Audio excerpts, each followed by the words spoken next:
miles de personas que todavía creemos que esto puede cambiar. Somos los creadores de la medicina, la ciencia, la cultura y la tecnología. Es decir, que somos capaces de hacer cosas increíbles. Con la era digital vinieron cambios muy valiosos, pero solo con comments y likes no vamos a cambiar nada. Tú puedes mejorar tu barrio, tu ciudad, tus parques, los bosques, las playas, la calidad de vida de los humanos y de los que nos hacen más humanos. Puedes inspirar a otros a cambiar. Realmente tú puedes hacer la diferencia. Empieza ya. Estudia en la científica, donde tenemos más de 23 carreras para prepararte. Y que te conviertas en ese profesional comprometido con cambiar el mundo y convertirlo en un lugar mejor.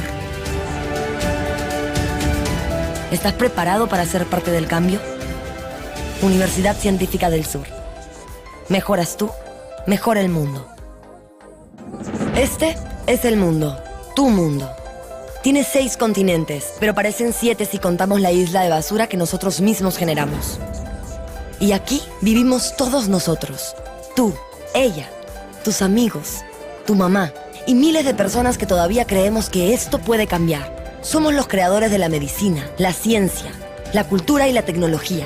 Es decir, que somos capaces de hacer cosas increíbles. Con la era digital vinieron cambios muy valiosos, pero solo con comments y likes no vamos a cambiar nada. Tú puedes mejorar tu barrio, tu ciudad, tus parques, los bosques, las playas, la calidad de vida de los humanos y de los que nos hacen más humanos. Puedes inspirar a otros a cambiar. Realmente tú puedes hacer la diferencia.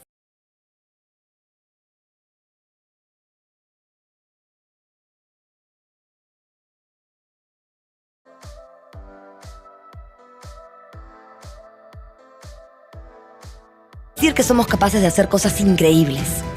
Con la era digital vinieron cambios muy valiosos, pero solo con comments y likes no vamos a cambiar nada. Tú puedes mejorar tu barrio, tu ciudad, tus parques, los bosques, las playas, la calidad de vida de los humanos y de los que nos hacen más humanos. Puedes inspirar a otros a cambiar. Realmente tú puedes hacer la diferencia. Empieza ya. Estudia en la científica, donde tenemos más de 23 carreras para prepararte. Y que te conviertas en ese profesional comprometido con cambiar el mundo y convertirlo en un lugar mejor. ¿Estás preparado para ser parte del cambio? Universidad Científica del Sur.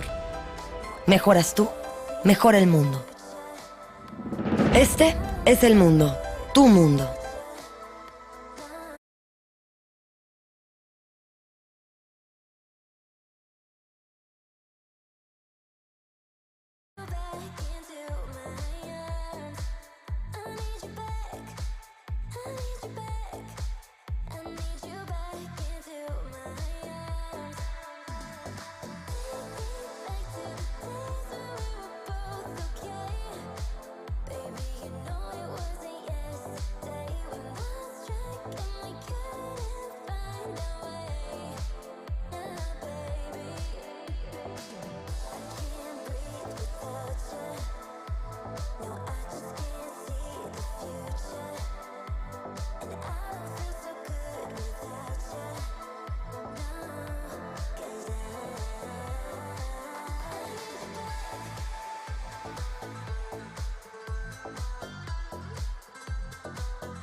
Too many nights spent lonely in despair. You're all I want to keep me warm. Wish you were here instead. I'm not alone. Yeah, I won't let go, 'cause I don't wanna waste another night alone. Don't go home. I'm gonna ask you to stay another night.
Good morning. Welcome back, finalists. Yesterday, you set the stage. Today, you will shine. Over 3,000 students in Peru shared the Hult Prize dream, but only a few made it here. Let's give a massive round of applause for all of you, all the finalists. Congratulations. As yesterday,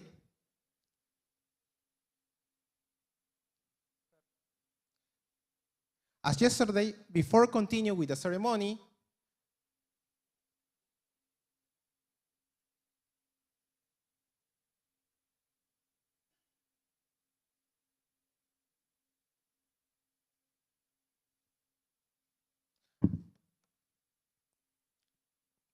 I would like to make a little brief reviewing of today's agenda. Now, we are in the opening ceremony with welcome words of our special guest. Next, we will continue with a special presentation from Banco de Crédito BCP. They will share an interesting entrepreneurship they have and a very successful one that we really enjoy every single day. Later, we will have the pitches, the final pitches, and later the jury will deliberate. At 1:30, we will have the award and closing ceremony, and after that, the lunch will be outside over the tents. So, to begin our final day, please join me to receiving some of our special guests who are with us today. Let me introduce to Mrs. Alejandra Vázquez, Hult Prize Foundation Regional Manager.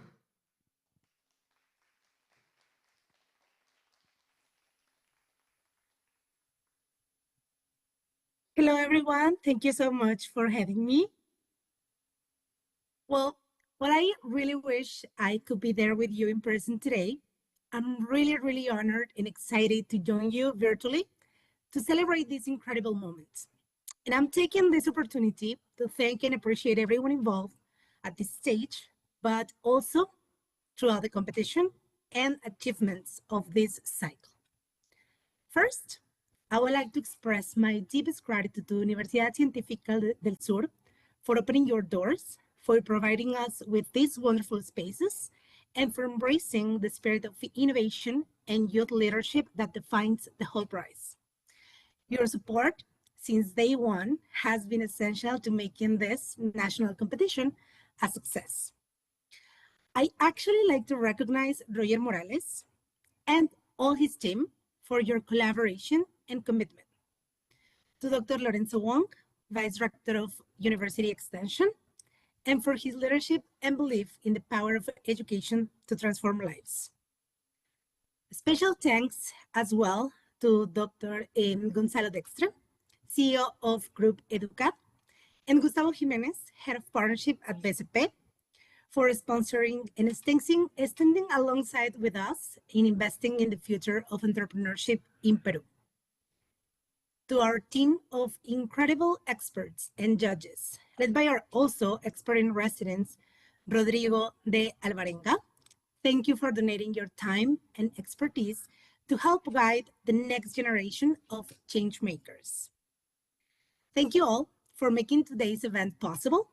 Thanks to your support, young talents have the stage to share their ideas, show their passion, and compete for the amazing opportunity to win $1 million. We are truly grateful for your help in bringing the Hult Prize vision to this country and for your commitment to innovation, education, and empowering the next generation. Once again, thank you. This year, Hult Prize has reached historical heights.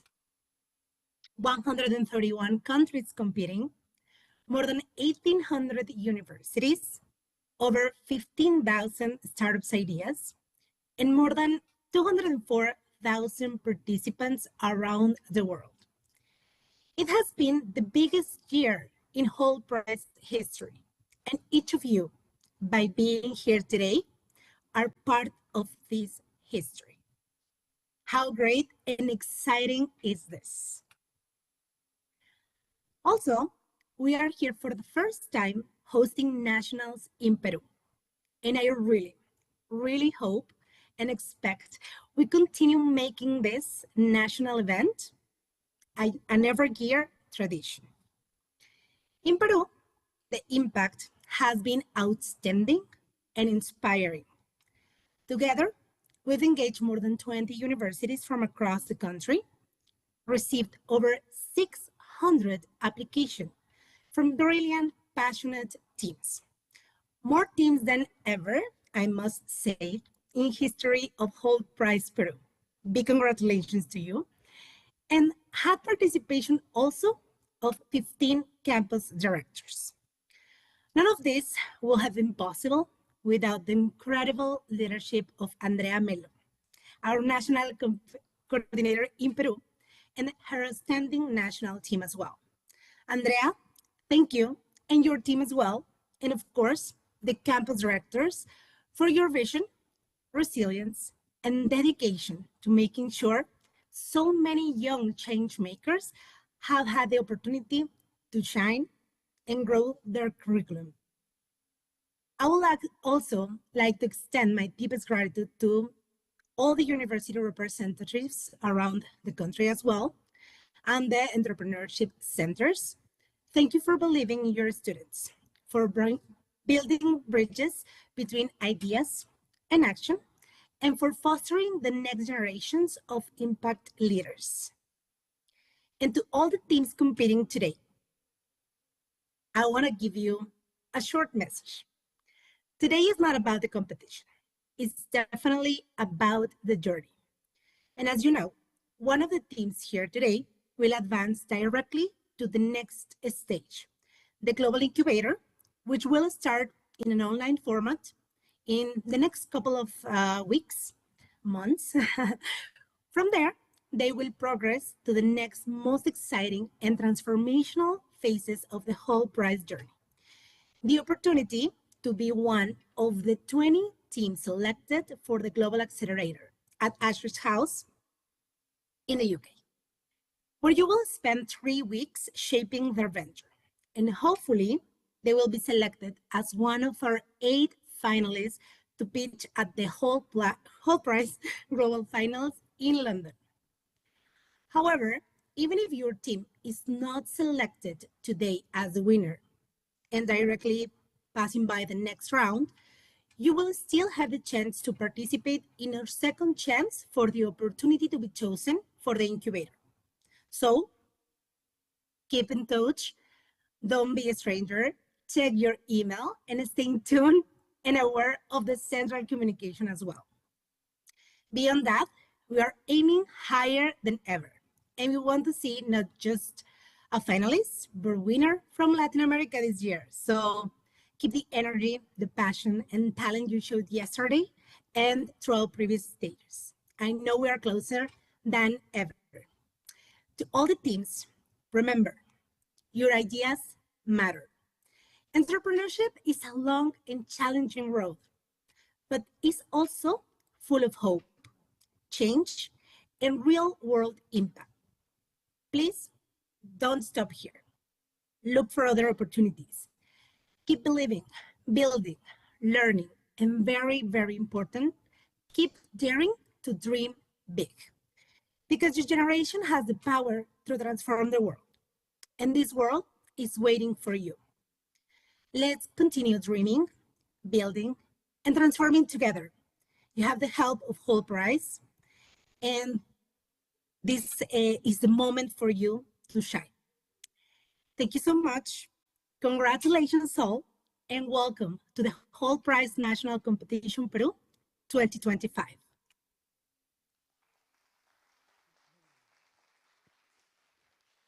Thank you, Alejandra. Thank you very much. And it's a good news, right? Every one of you will have a second chance if you don't win. So it's amazing. So continue. I would like to introduce Mr. Gustavo Jimenez, Head of Partnership at BCP Banco del Crédito del Perú.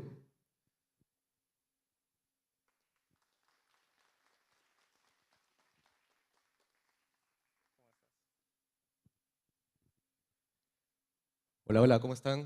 Yo voy a hablar en español, para comodidad de muchos de nosotros. A ver, nada, contarles primero que hace más o menos 6 años yo estaba sentado igual que ustedes participando del Hult Prize en la escuela de negocios donde yo hice la maestría. Y fue realmente, como dice Alejandra, un viaje alucinante el poder proponer cosas que sabíamos que no se estaban haciendo en nuestros países. Y el poder proponer esto y saber que podíamos cambiar y mejorar la vida de algunas personas realmente era muy inspirador. Así que los felicito por estar acá, pero sobre todo los felicito por proponer cosas, soluciones que son tan necesarias en estos momentos en nuestro país sobre todo, ¿no? Bueno, vengo a contarles un poco de lo que yo hago junto con el equipo en el banco de crédito. Yo trabajo junto con el equipo de partnerships haciendo innovación abierta. A ver, ¿quién de ustedes sabe qué es innovación abierta? Levante la mano. ¿Sí? A ver, algunos no han levantado, varios. Les voy a contar un poco con un ejemplo que siempre me gusta hacer. Imagínense que ustedes viven en sus casas, ¿no? Con sus familias y están todos encargados de algo en específico para que la casa funcione, ¿no? Alguien está encargado de la limpieza del piso, otro cocina, otro plancha, etcétera. No todas las funciones de la casa. Y realmente hacen bien su trabajo, pero se dan cuenta que la comida no les está cayendo tan bien y necesitan alguien que sea especialista en hacer comida, digamos, de un tipo, no sé, libre de gluten o vegana, ¿no? Y ustedes, no hay nadie especialista en hacer ese tipo de comida. ¿Qué es lo que hacen? Abren la puerta de la casa para traer a un chef o un cocinero que sepa hacer este tipo de comidas. Entonces, el chef entra, que es el especialista en esto, justamente para hacer específicamente esta tarea, que es la comida saludable, ¿no? Entonces, esto mejora la situación de la casa porque ya pueden comer algo que no les va a caer mal. Lo mismo es la innovación abierta. Las empresas están acostumbradas a trabajar y construir todo desde adentro, y con innovación abierta abrimos un poco nuestra puerta para que especialistas en temas específicos puedan entrar a potenciar las actividades que tenemos dentro de las empresas, haciendo estas tareas específicas que ayuden a justamente aprender nosotros también, pero también desarrollar algunas cosas de las cuales no tenemos conocimiento, no tenemos el suficiente capital de repente para hacerlo por nuestra cuenta, o no existen las personas, ¿no? que están encargadas de hacer esto. Entonces, no sé si, ¿quién tiene el...?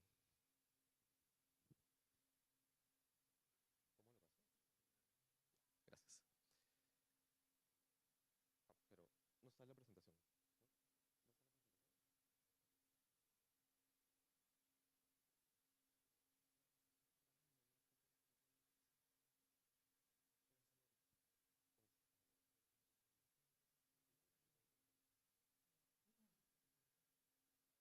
Perdón, un ratito. Ahorita. Ya, está. Entonces, un poco para contarles, esto es la innovación abierta a muy alta escala, ¿no? Y nosotros desde el Banco de Crédito lo que buscamos es conectar con el ecosistema de startup, que seguro muchos de ustedes están relacionadas con este ecosistema, son empresas tecnológicas que tienen soluciones innovadoras, ¿no? Y que se han vuelto especialistas en estos temas y que no necesariamente el banco las conoce o sabe hacer esto, ¿no? Entonces nosotros como equipo de partnership buscamos este talento, ¿no? alrededor del mundo y en Perú para justamente reclutarlos y ayudar a potenciar los negocios del BCP. Y esto está dado a través de mayor experiencia, eficiencia y nuevos ingresos, lo cual genera mejores negocios tanto para el banco como para las startups. Y creamos valor a partir de estas 4 verticales, ¿no? Lo primero es generar, como les dije, eficiencias, ingresos, disrupción, porque también parte de la innovación es aprender nuevas cosas. Acelerar el go-to-market, como les comentaba antes, si es que una empresa quiere hacerlo por su cuenta, a veces puede tomar mucho tiempo. Pero si ya hay alguien experto ejecutando ese tipo de tareas, la solución debería salir mucho más sencilla. Entonces, aceleramos el go-to-market de las soluciones. Si antes nos demorábamos 1 año o 1 año y medio en sacar una solución, con un experto, como es una startup, lo que hacemos es sacarlo en mucho menor tiempo, ¿no? Tercero, reducir la incertidumbre. ¿Qué pasa cuando ustedes quieren hacer algo, construir algo? Ok, prueban, hacen algunos estudios y cuando terminan de hacer la solución se dan cuenta de que no era exactamente lo que ustedes necesitaban o el mercado cambió de repente y algunas características ya no hacen match con lo que realmente necesitan. Lo que te permite el startup es esta flexibilidad justamente para poder reducir el riesgo y esté constantemente evolucionando para poder atender las necesidades que pueda tener el mercado y el banco también. Y finalmente, conectar al banco con el ecosistema startup. Creo que la colaboración entre corporativos, el mercado de startup y el Estado es súper importante para el desarrollo y evolución de las compañías y de las industrias. Así que los invito siempre a estar conectados con lo que es el ecosistema startup, estar enterados qué es lo que está haciendo, sacar nuevas soluciones desde sus frentes que ayuden justamente también a buscar la digitalización, a buscar la bancarización, a buscar que más clientes y más personas puedan tener mejores beneficios y mayores oportunidades también, ¿no? Y este es un poco nuestro proceso, ¿no? Como les comentaba, lo primero que hacemos es, dentro del banco, buscar las posibles oportunidades que puedan existir, ¿no? De repente necesitamos que más clientes se afilien al app del banco para que se enteren de los beneficios que le puedan dar, o de repente queremos incrementar, hacer visibilidad de los beneficios que puede tener un cliente con tarjeta de crédito. Y esto lo que hacemos es identificar estas oportunidades dentro del banco y luego salimos a buscar las startups fuera del banco que puedan atender estas necesidades puntuales que puedan existir en los negocios. Una vez que identificamos la solución con la oportunidad, co-creamos un piloto en conjunto con todas las partes para poder probar que esta solución realmente funciona, ¿no? No siempre es sencillo, y esto lo digo también desde parte de mi equipo, presentar soluciones a un banco tan grande que tiene todos los días que sacar nuevas cosas y seguir manejando el negocio. Entonces, proponer soluciones también nos toca a nosotros pichar, vender, ofrecer y convencer. Y constantemente estamos haciendo esto, al igual que ustedes, ¿no? Entonces, por eso es que nos sentimos tan identificados y nos gusta tanto estar en este tipo de espacios, porque creemos que en ofrecer cosas y buscar los cambios está justamente la diferenciación. Pasamos a las evaluaciones de riesgo, iniciamos nuestro piloto y de ser exitoso el piloto y vemos que la solución realmente funcionó, ¿no? Fue exitosa, el piloto se escala, lo que significa que el banco de crédito contrata a la startup como proveedor formal. Y como les decía, esos son algunos resultados que hemos tenido el año pasado. Lo que buscamos es ser el equipo de innovación abierta que entregue valor más rápido al banco y ser el equipo de innovación abierta, digamos, más importante dentro del Perú, buscando tener un nombre fuera del país y dentro del país para que nos ubiquen, para que las startups quieran trabajar con nosotros. El año pasado hemos conectado con más de 170 startups. Entre estas han sido principalmente extranjeras, muchas peruanas también. Y tenemos el orgullo de decir que alguna de estas startups extranjeras, su primer negocio en Perú fue con el banco de crédito a través de partnerships. Y ahora tienen una cartera de negocios mucho más amplia, ¿no? Además de esto, nuestros pilotos nos han permitido generar ingresos potenciales de más de 200 millones de soles el año pasado y ahorros en horas, hombre, de más de 5.500 horas. Este es el equipo que me acompaña. Ya con esto yo termino, solo con el mensaje de crean en su idea, independientemente de los resultados que tengan hoy día. Si realmente creen en ella, por favor continúen, busquen la manera de sacarla adelante, porque realmente esto va a ser un impacto importante para el público al que ustedes están dirigiendo. Es la misma mentalidad que tenemos nosotros dentro de Partnerships, porque lo que realmente queremos es buscar un cambio y un beneficio para todos los peruanos. Muchas gracias y suerte ahora en sus presentaciones.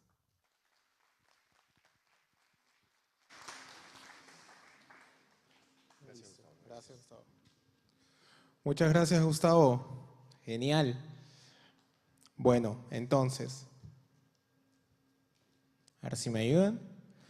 Vamos a continuar con las palabras de Rodrigo Alvarenga. We're going to continue with the words of Rodrigo Alvarenga, expert in resident in Hult Prize Foundation. Please welcome him.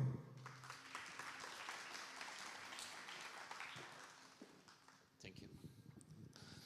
Okay, so first of all, welcome aboard. Last day, very important mission. We're gonna be listening to pitches, the best ones from yesterday, and we will be choosing what we consider to be the strongest team. However, let me address first the ones that may not be picked up today. That doesn't mean you are not a strong team. That doesn't mean your idea is not good. That doesn't mean you should quit. The only thing that means is that perhaps there is something you're still missing and you need to work it out and come back and do it again. This is why I said yesterday, the entrepreneurship career is the toughest job on earth. I haven't seen another kind of job that is toughest than this one. The reason being, this is the career that all we call success will only come to you at the end. There is no success for an entrepreneur in the beginning, no matter what.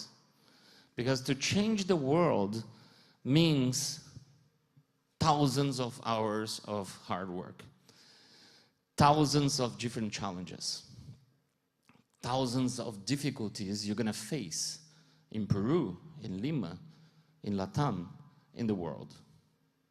So no matter what, this is a game of resilience.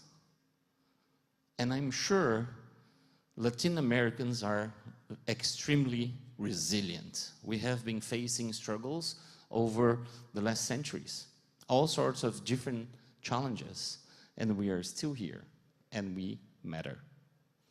And that's why none of you can quit. Eventually, you're going to figure out that this is not your best idea, and you're going to change it. Great. Maturing, changing, getting better is the very purpose of your job as an entrepreneur. So, okay, Rodrigo, what should I do tomorrow? Wait, but tomorrow is Sunday, right? Yeah, but welcome aboard. Entrepreneurs do not have Sundays or Saturdays or, weekdays and weekends. You're gonna be, if you really want to change your world, you're gonna be working every day. I am not saying you should be working 24 hours over 7 days from now on. What I'm saying is we don't stop like having a job in a company and by Friday afternoon we finish up, we pack it up, we go back home and we don't need to think about anything else. No, an entrepreneur, if you're an impact-driven entrepreneur, you are thinking about the changes that are very much needed in your community, eventually your city, or your country, or your region, eventually in the world. These kind of things do not go away on Saturdays and Sundays. It sticks with you every day. You can avoid thinking about that. My favorite economist is a guy called Schumpeter. I'm not sure if, do we have anyone taking economics as a major? Or okay, so probably you know who this person is. This person did a great job for all of us. This was the first economist in the history of the world who was able to actually understand the correlation of innovation, entrepreneurship, and economy, and how to create value, future value, and as a result, changes. This guy came up with a concept that is called creative destruction. What is that? To simplify, it is the fact that the newcomers, new technologies, new companies, new ideas will grow over time and kill the old companies, the old ideas, the old concepts. And this was called creative destruction. Creative because you bring new ways to solve the same problems, new approaches based on new technologies. So you end up being more efficient. You end up being different. In the beginning, it's very hard for the status quo to embrace you. After all, what you're saying is, I don't like the things the way you do, so let's completely change it, right? This is more or less the same conversation you have had with your parents. What you are saying doesn't apply anymore, father or mother, right? Everything is different now. So we need different things. We need to behave different. We need to do things in a different way. We have had this kind of situations in our lives. But in here, what we are doing is we are upscaling this concept of changing things into a much more important approach that affects not only us, but everyone around us, everyone in our cities or countries or regions, and eventually in the world.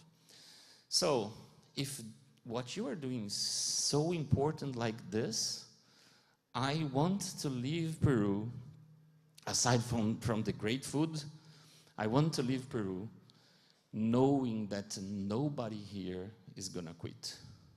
That if I come back next year, I'm gonna see most of you here fighting for the next opportunity. Eventually, some of you are gonna find a different path to succeed and to launch your startups, independently of winning or not winning here today.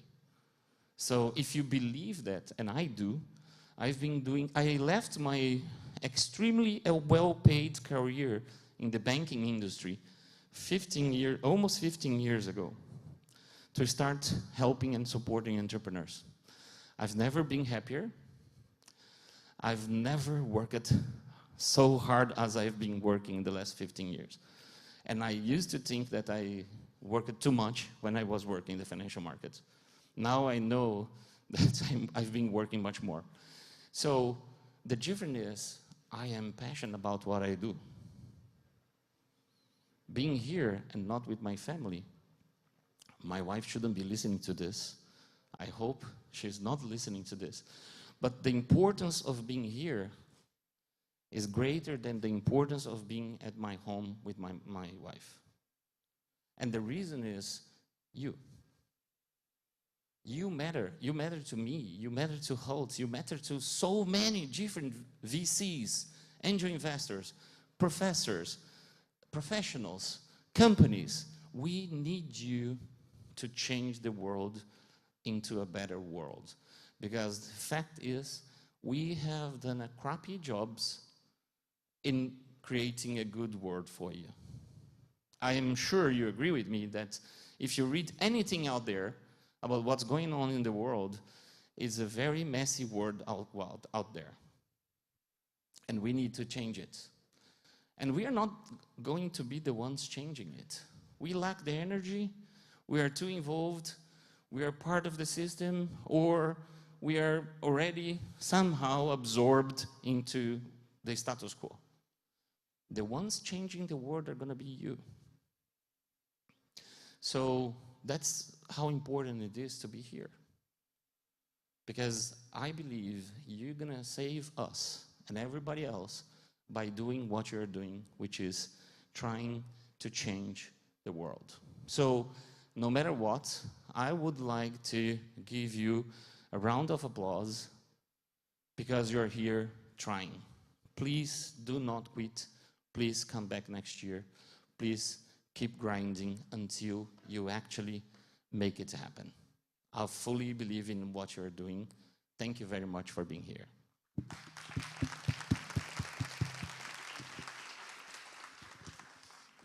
Thank you very much, Rodrigo.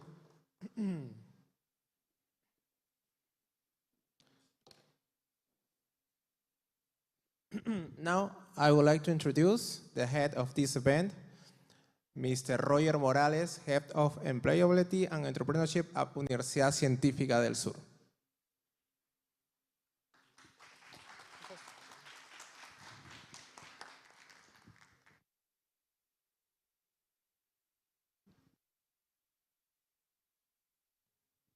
One, two, three. Okay. Hello, everyone. This is thanks you. This is the last day of this event. Welcome to our grand jury. Welcome to the finalists. It's happy that all of you are here. It's happy that all of your guests also are here on the YouTube link. thank you for following us via online. Yesterday we got an emotional, difficult challenge for you to expose your ideas.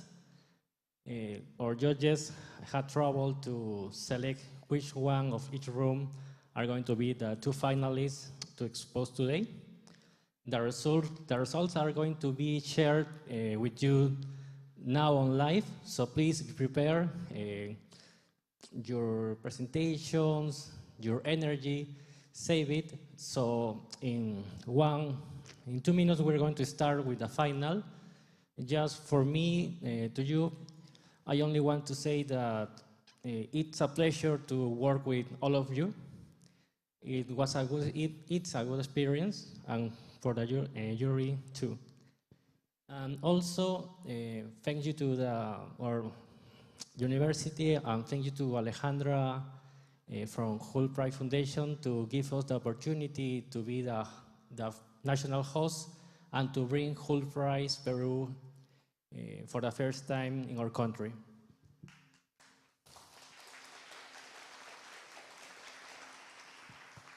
Please share the YouTube link in your LinkedIn, in your Facebook, in your Instagram, so we can all enjoy this fest. So now I'm going to give you the same exact instruction that were yesterday on your room. You only have 4 minutes to pitch. The jury only have 4 minutes to judge. And you have also 2 minutes to give some recommendation or feedback.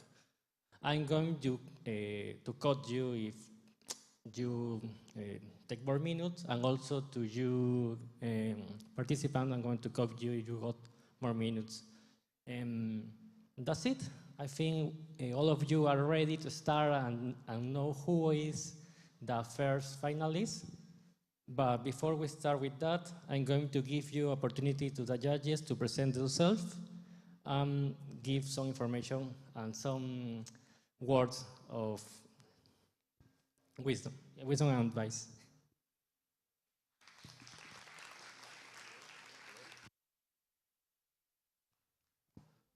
One. Hola. Sí, ya está. Well, I'm Clever Lacuña. I'm leading the generative ops, the artificial intelligence generative in Peru. My tips for you in that situation is not to only giving everything, but to take everything from the juries and the feedback they can provide to you. It's an opportunity to learn. Life is just several interactions of learning. So there is no losers, no winners here right now. It's just the opportunity to keep building your future, right? Thank you so much.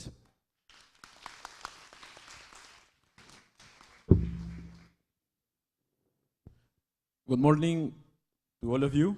My name is Juan Pablo Sinaragua. I'm CEO of Laboral AI, a startup. And my advice to all of you, is that from entrepreneur to entrepreneur, you are all wrong with your solutions, and that's okay. I'm wrong with my solution, even if I have $1 million in funding or I'm a unicorn. We're all wrong. Every time we talk to customers, we're less wrong, and that space is a huge advance for our impact, for the impact of our solutions. That's really the value. But you have to know that you are all wrong. You have to keep asking to the customers what is the problem, because the problem is keep changing. That's something that I would like to know when I was starting my venture, but I think that's very important to you. All of you have to keep moving, and I like the speech of my friend Rodrigo. Keep moving, but have that in mind. You are all wrong, but that's okay. You have to keep asking to customers. Thank you very much.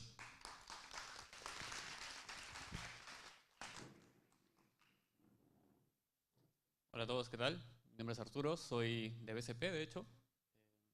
Soy parte del equipo de diseño, pero lo que esconde ese rol también es varios años de emprendedor, 2 intentos de emprendimiento fallidos, pero mucho aprendizaje, y también intraemprendedor dentro del BCP. Y lo que les puedo decir hoy es que esto es solo parte del proceso. Aprovechen cada minuto, así como lo aprovecharon ayer. Y más allá de los resultados de hoy, sigan adelante. Lo peor que pueden hacer es quedarse. Sigan avanzando sin importar lo que encuentren en el camino, porque todo es aprendizaje y, como bien decía Rodrigo, el éxito está al final. Y lo último que les quiero dejar es que no es que la relación que nosotros, y voy a arriesgarme a hablar por todos los jurados, no es que la relación que tienen con nosotros acaba hoy. Si tienen más dudas en el camino, estamos disponibles para ustedes porque, como bien decía Rodrigo, lo que está sucediendo hoy acá es mucho más importante de lo que tenemos nosotros en nuestras casas. Así que siéntanse la libertad de buscarnos, haciendo más preguntas y rebotar sus ideas con nosotros. Estamos para ayudarlos.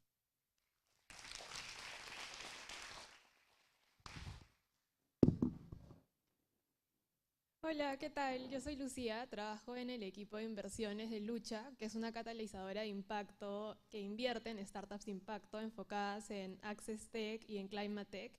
Y bueno, espero que hoy día la pasen súper bien, que disfruten, que aprendan. Creo que al final uno aprende más de los momentos en los que está compartiendo en equipo, así que aprendan entre ustedes. Y bueno, como dijo él, pueden contactarnos después cuando lo necesiten para poder seguir profundizando sus ideas y cualquier feedback que necesiten.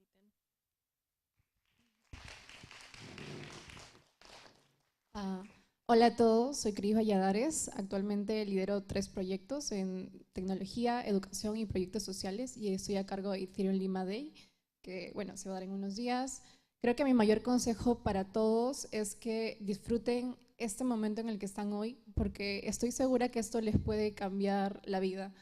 Hace 5 años me armé de valor para estar en un programa muy parecido a este y desde ahí no me he detenido. He creado 2 empresas, he sido jefe de operaciones, he viajado por el mundo y es algo que no me imaginé que hubiera pasado en mi vida si no hubiera elegido ser emprendedora. Lo que está por pasar hoy, tómenlo como la mejor decisión que han ustedes elegido, denlo todo al frente y si es que luego de eso, independientemente del resultado, no se detengan.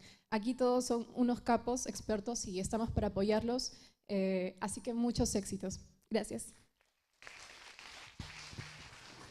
Qué gran responsabilidad cerrar luego de tan increíbles consejos. Mi nombre es Bruno, soy parte del equipo de sostenibilidad e impacto social de Scotiabank. Un consejo puntual es que se enamoren del problema y nunca de la solución. Sé que ustedes, emprendedores sociales, lo saben y esto les va a conducir a encontrar esos drivers que van a conducir a mayor creación de valor en toda la etapa de su emprendimiento. Así que disfruten de esta experiencia y bienvenidos nuevamente al challenge de Hult Prize 2025. Gracias.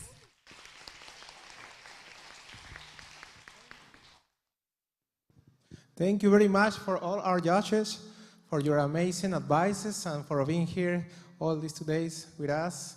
For the finalists, good luck, and well, the moment just arrived. So remember, you will have 4 minutes to pitch. After that, we will have a little round of question and answer with the judges, and then they will deliberate. So, our first finalist, Kuni from Universidad de Lima. I invite to the representative who will pitch. Okay.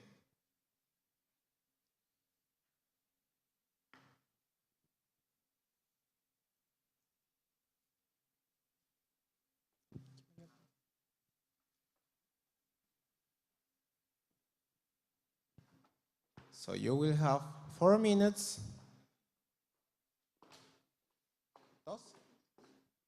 Okay.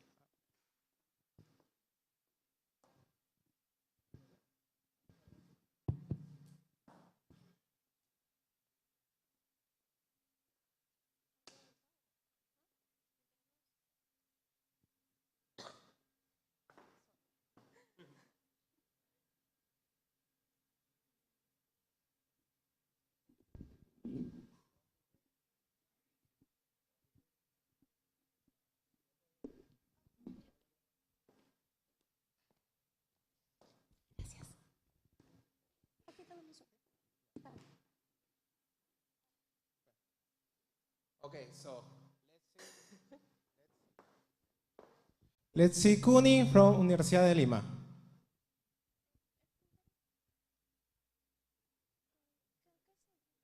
Okay.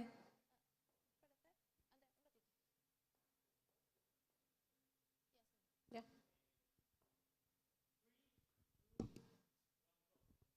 According to the Peruvian Ministry of Education, only 1 in 10 young people from low-income backgrounds who apply for university vacancy manage to gain admission in the country. Meet Daniela. She dreams of being the first professional in her family. She wants to be a doctor. Every morning, she sells breakfast homemade with her mom to pay her academy. But after 2 years in this situation, her mom knows they can't keep going too much longer. So if Daniela doesn't pass the exam in this time, she won't try again. The pressures makes studying even harder. Daniela isn't lonely. Like Daniela, thousands of students see university preparation very difficult, expensive, and honestly, boring. We understood that and asked ourselves, how can we help? So that's how was Kuni were born. The app that turns university preparation into a game to make college access fair for all. Kuni is a freemium app where students like Daniela can prepare for their entrance exams with flexible schedules while playing and having fun. Kuni have rankings and personal metrics that allow users to track their progress and identify weak areas. Additionally, our AI-powered support helps students to solve questions while personalizing their learning based on their performance. And of course, Kuni also have a learning community where students can learn and support from each other.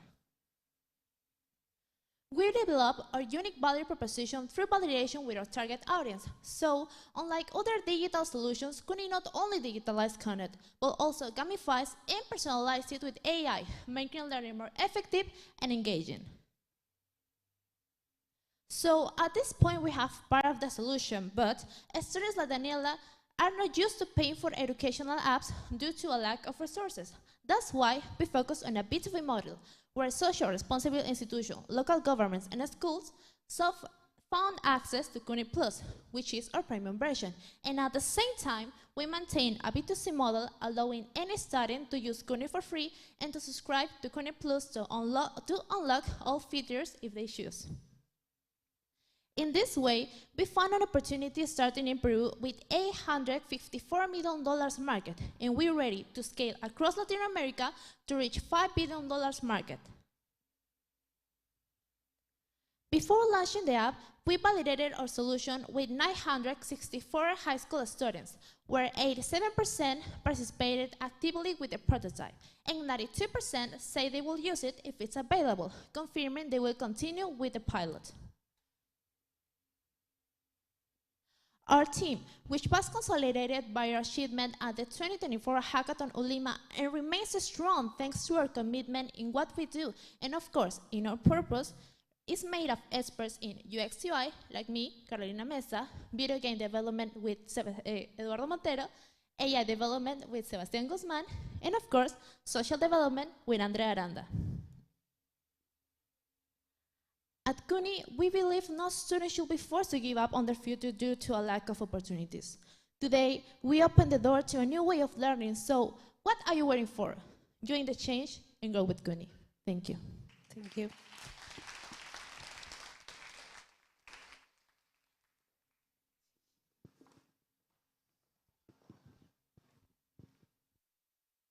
Okay, so do we have any question?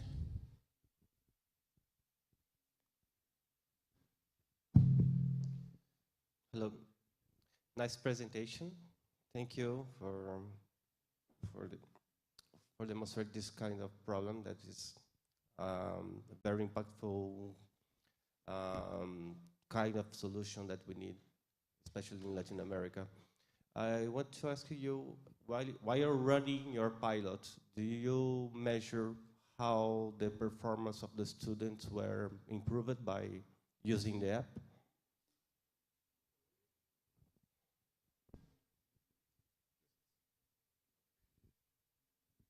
Where the app is actually in construction. So we, at the moment we are launching the app, we are going to measure up in metrics up, so we can follow the progress of the students in our app.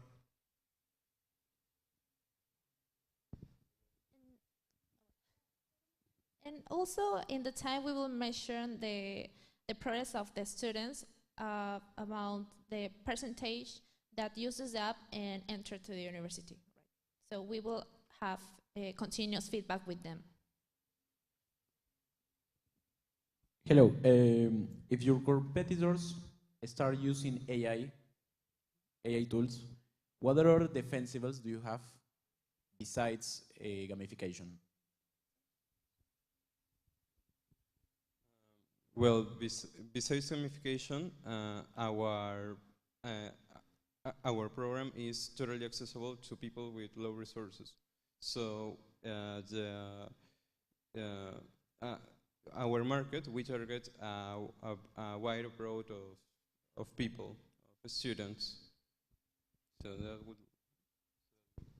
So we also are scaling for participate with a scholarship to prepare students to scholarship. So the difference between them that it's we are not only doing for the university, we are also doing too for students to apply for scholarships in other countries.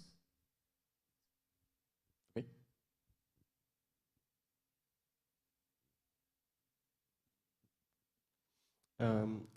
How do you came up with the pricing?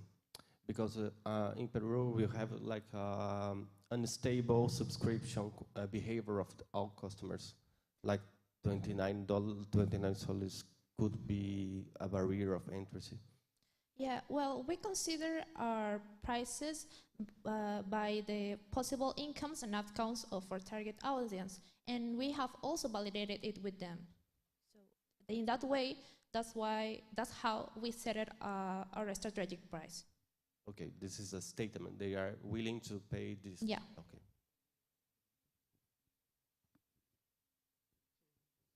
Hello, nice project. Who is the expert in your team about education or methodologies? You. What's your expert? Now I work in sustainability in Buenaventura Minas, and I worked in Huancavelica, Huancayo, in a project for. Voy a decirlo en español. He trabajado en proyectos de desfase de lectoescritura con programas integrales.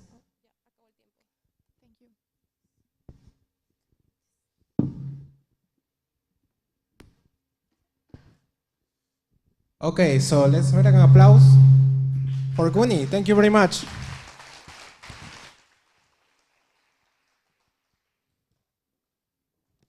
Continue with our finalists.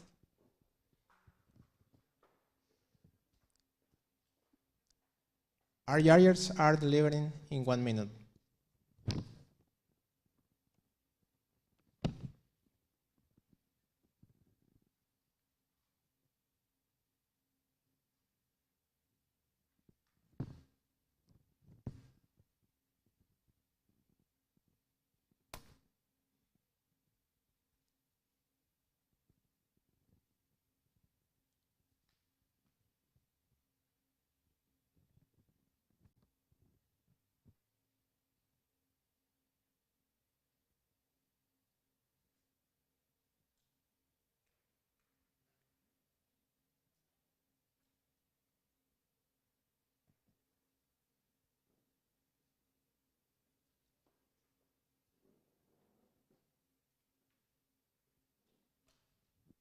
Okay, so continue with our second finalist. I want to invite from Universidad Científica del Sur, Kushu Food.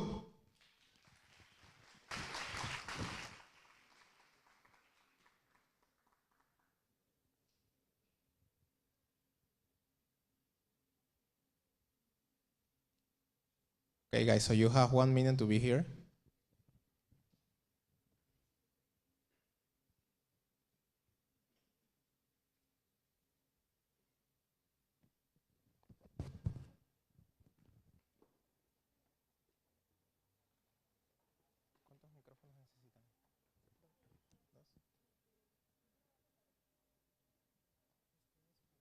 Pasar con el verde, sí.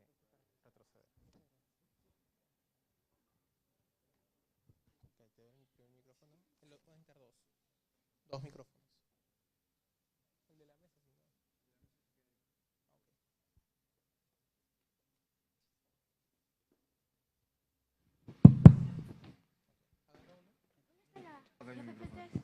Ya lo tiene, ya lo tiene.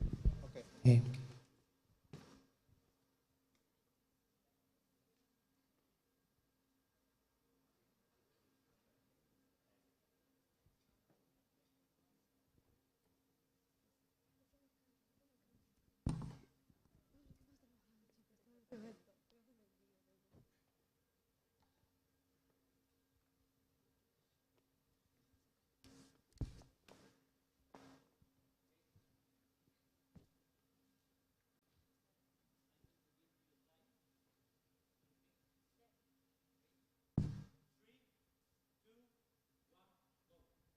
We are dealing with a big problem.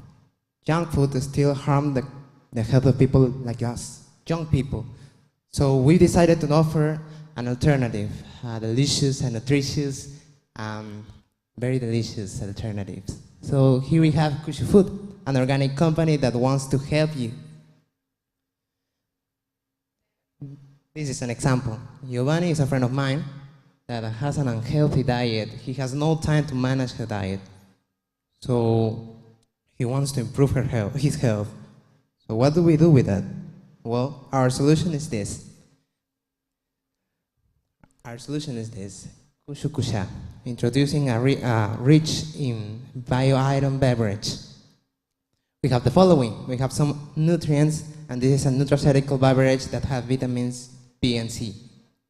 With this, we are dealing with a problem that more than 50% of the people in Peru has, that doesn't have enough nutrition to fuel themselves. So what do we have else? Well, the Kushuro is the algae that we work with. Kushuro has some properties that are really, really important. We have high in iron, 60% in protein, cell regenerator, high in calcium, and B complex, B1, B2, B3, and B9. So who is our main audience? Well, our audience are the workers that has no time to manage them diets, and also the people who want to improve their health. Well, we need real data, right? So we have some validation from people. 50 people has been surveyed, and 65% of them said that we will consume it daily, and 85% of them said that it will be tasty. Then this is our presentation, different presentation from strawberry and also pineapple flavors. This is our product process that is proven and standardized, so there is nothing to worry about. This is our benchmark.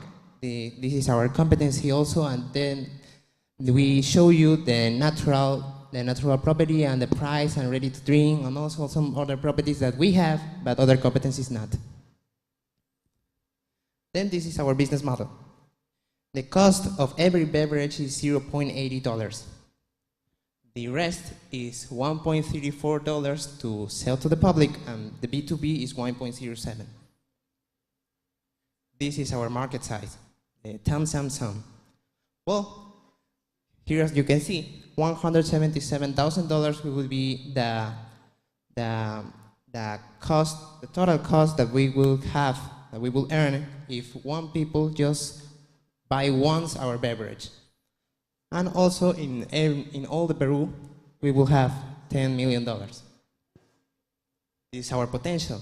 We will also work with farmers that lives in parts of Peru like Ayacucho, and we will get some jobs for them. This is our sales. As you can see, we participated in pilot first.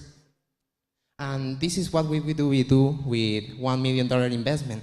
We will have these percentages, as you can see. Well, this is our innovative team. We have covered a lot of categories. And finally, all what we want to say is that our company is not just taking care of selling beverage, we are taking care of your health. So let us help you and join us, one sip at a time. Thank you so much.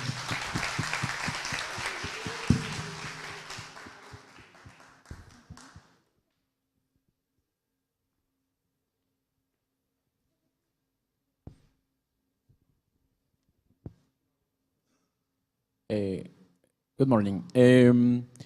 The market is very noisy. There are a lot of options.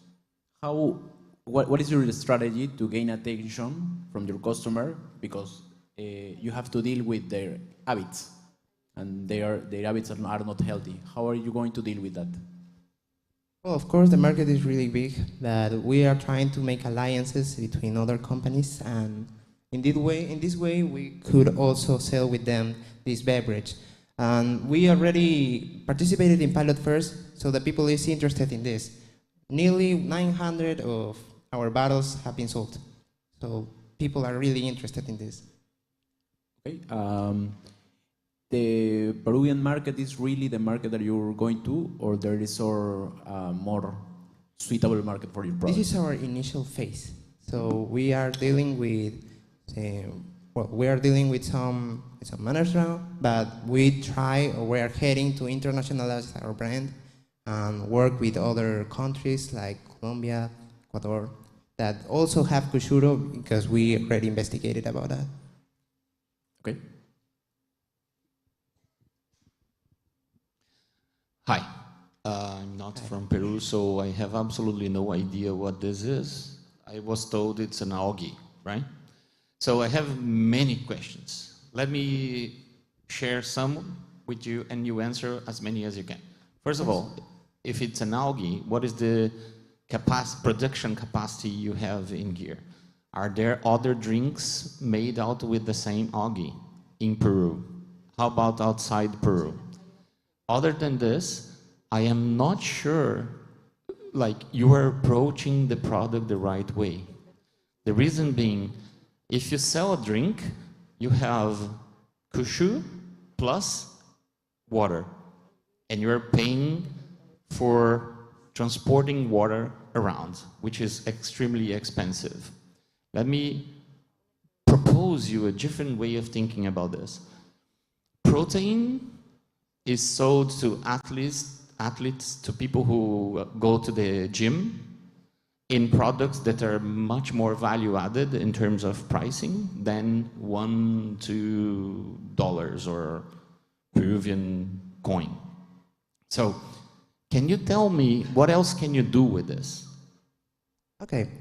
So first the question is about some dangerous stuff about the Kushuro. So Kushuro is cultivated in some lagoons of Ayacucho, and we are dealing with farmers that are already cultivated this. We are also teaching them how to. So this Kushuro is really healthy, and this has nothing nocive to people. And about how we can, how can we extend our concept of Kushuro? We already work with some other concepts like cookies, like jelly. So we are not just making beverage, we are making also a lot of other stuff.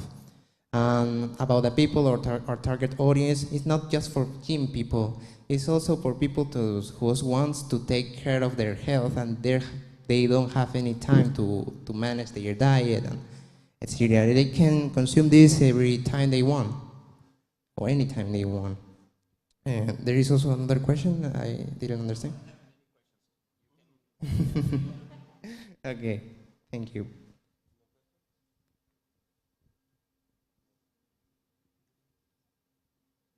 I have just one question. So I think you have a great fresh product, so to sell fresh to the customer. I would ask you, what is the capability to expand this beyond Peru? So how can you make this product travel further than the Andean region?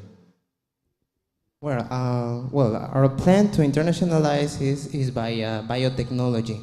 So with this investment, we are dealing with a problem that cultivating the Ushuro is not going to be easy. So with biotechnology, it's going to be really, really easy to expand ourselves and to make a lot of this beverage. So we need this by 1 year or 2 years. We're heading with this, but But this is our goal. It's our principal goal. I have a question. I have a question. Yeah, of course. The production cost you showed is pretty high. Are you planning to lower the production cost, and how? Of course. This $0.80 is just for the initial phase. But with more work and also with biotechnology, it will be minimum.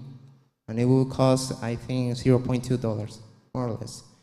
But well, with time we're gonna earn a lot, so this has a millionaire potential. Thank you so much.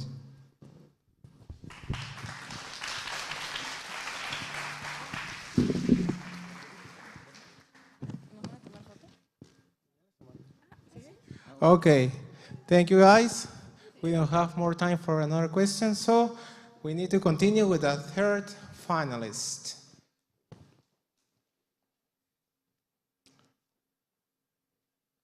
From Pontificia Universidad Católica del Perú, Rex Steele.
Roger, you let us know, please, when we start.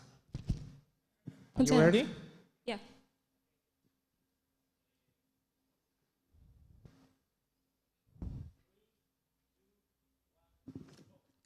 The fashion industry is a global problem, and in Peru the crisis is huge. Have you ever been to Gamarra, the largest fashion industry in Latin America, and it's in Peru? We have, and what we found was alarming. Piles of textile scrap, but we're not talking about clothes. Have you ever wondered how much waste is generated just to make the clothes you're wearing now? Every time a roll of fabric is cut, leftover pieces are discarded. This is what we call textile scrap, but which we divided in two categories: the usable, that still can be sold, and the non-usable, that represents the majority and used to be synthetic. Up to 300 kilos are discarded every day per one workshop. There are over 20,000 textile companies in the country, and they generate 47,000 tons of textile waste annually. So 85% of this ends in landfill or is incinerated. So inspired by the SDGs 8, 12, 13, and 17, and the Peru's climate commitment for 2030, we decided to take action. That's how Rex Steel was born. Rex Steel transformed non-usable waste into 100% recycled plastic sheets. This is a various material in various colors and patterns, and can be transformed in various products, such as stationery, bags, corrugated iron, umbrellas, canopies, and much more. So to take Rex Steel a higher impact, we developed a special machine that will increase production efficiency, and it works through heat and pressure and create ready-to-use sheets. Our sales model works under three key pillars. First, we're going to sell the machines for the companies that are already looking for these waste management solutions. Then we're going to offer a service which companies pay us for take the waste and return it back as a valuable material. And then we're going to sell the sheets and the products, and this ensures a steady revenue stream monthly. These are the costs per machine and per sheet, and this is the profit margin per each one, 35% and 62.5%. So to take Rextil to the next level, we're seeking an investment of $284,000 to first develop the equipment and the processes. Then the product development, the machines, and the business implementation, plus marketing and the first batch. And we are calculating a profitability of 38%. So in the next 5 years, we're going to produce the first machines, then we're going to consolidate our partnerships, and in the first year, we already recovered the investment. Then we're going to increase significantly the services and sales, and in the 5 years, we already have stability in the market, and we are ready to internationalize this business. This is a totally scalable and replicable model in every country with a strong textile industry, and now it can reach up to 100 profitability. So also this has a high positive impact. We are avoiding 70% of waste being wasted. We are Andrea, Marcela, and Maricielo, industrial designers, and also working alongside Pedro, mechanical engineer, and the technical knowledge. Rextil not just transform waste, it transforms it into opportunities. Thank you so much. Thank you, Rextil. So now, questions from the judges.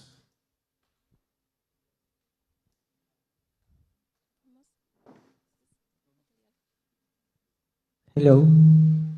Hi, congratulations for your idea. My question is, how will you ensure the sustainability of your production process?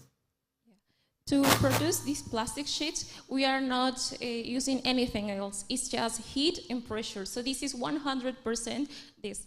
This is the actual waste, which is polyester, so 100% recycled.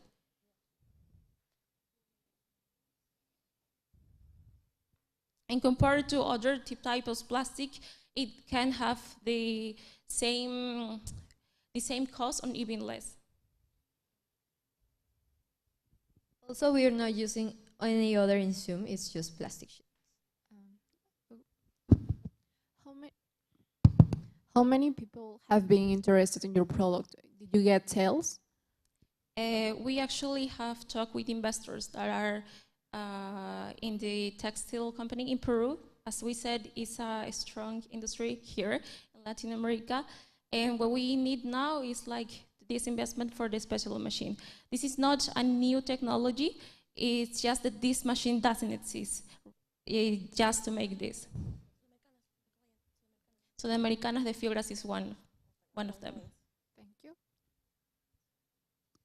To develop also this, we are working with the Fab Core in the Católica. We're from there.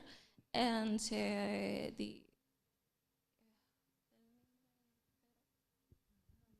Yeah, our assessor, or the person who is helping us, he's have contacts from out of college, so he's helping us. Is there anybody else doing the same thing in Peru? No? Not in Peru, nor in the world, actually. This is a problem that is happening all around the world, but we would like to highlight that nobody is doing the same. They transform it into a bricks, for example, or treats, new treats, but no plastic. So we want to take also this in the textile industry to take it to the other industry, not just more clothes. Okay. The machine already exists, right? The technology. The technology, but this machine, no, yeah. Exists. Prototype. Okay. Hi. Who is your main customer or your early adopter? And if you have talked to them, what does he like and what he dislikes about your product right now or your prototype? When we talk with Sudamericanas de Fibras, they have another type of waste.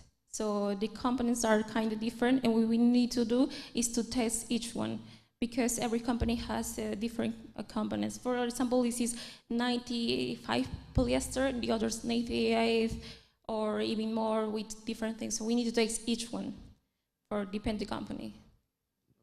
And if you solve his problem, how much is he able to pay you? in order to be sustainable? We calculate the machine is going to cost $10,000. In the last, $10,000. And the produce, the machine cost is $6,000. Okay.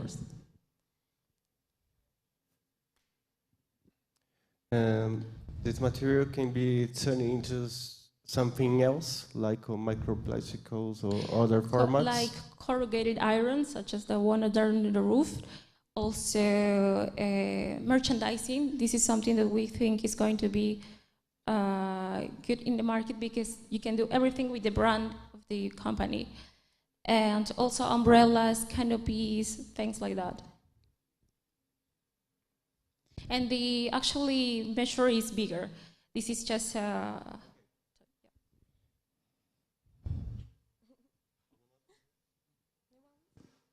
Okay, thank you very much.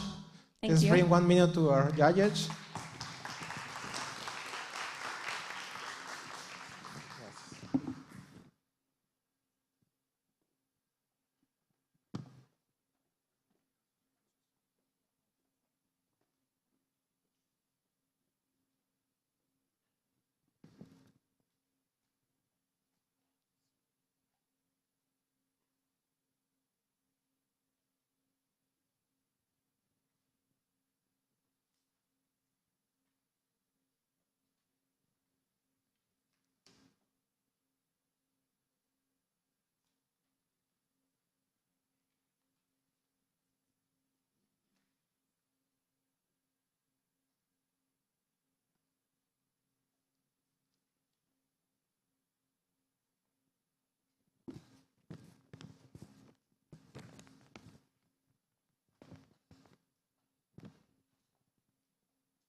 Okay, so the fourth team finalists from Universidad Peruana de Ciencias Aplicadas, UPC, Just Fight, Perú.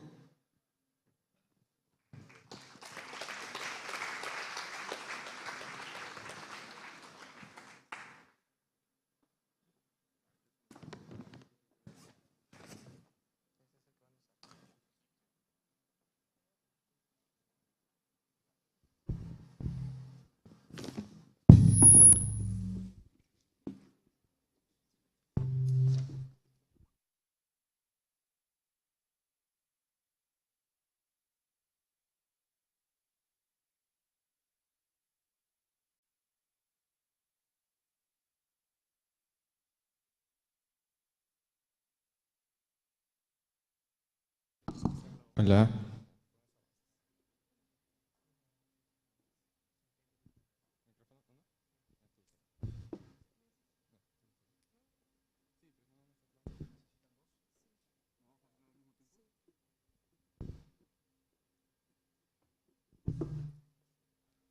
Hola. Hola. ¿Se escucha?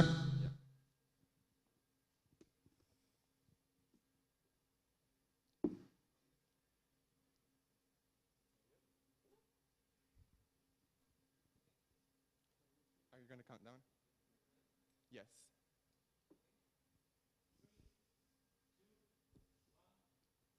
Over 1.5 billion is the amount of toothpaste soup.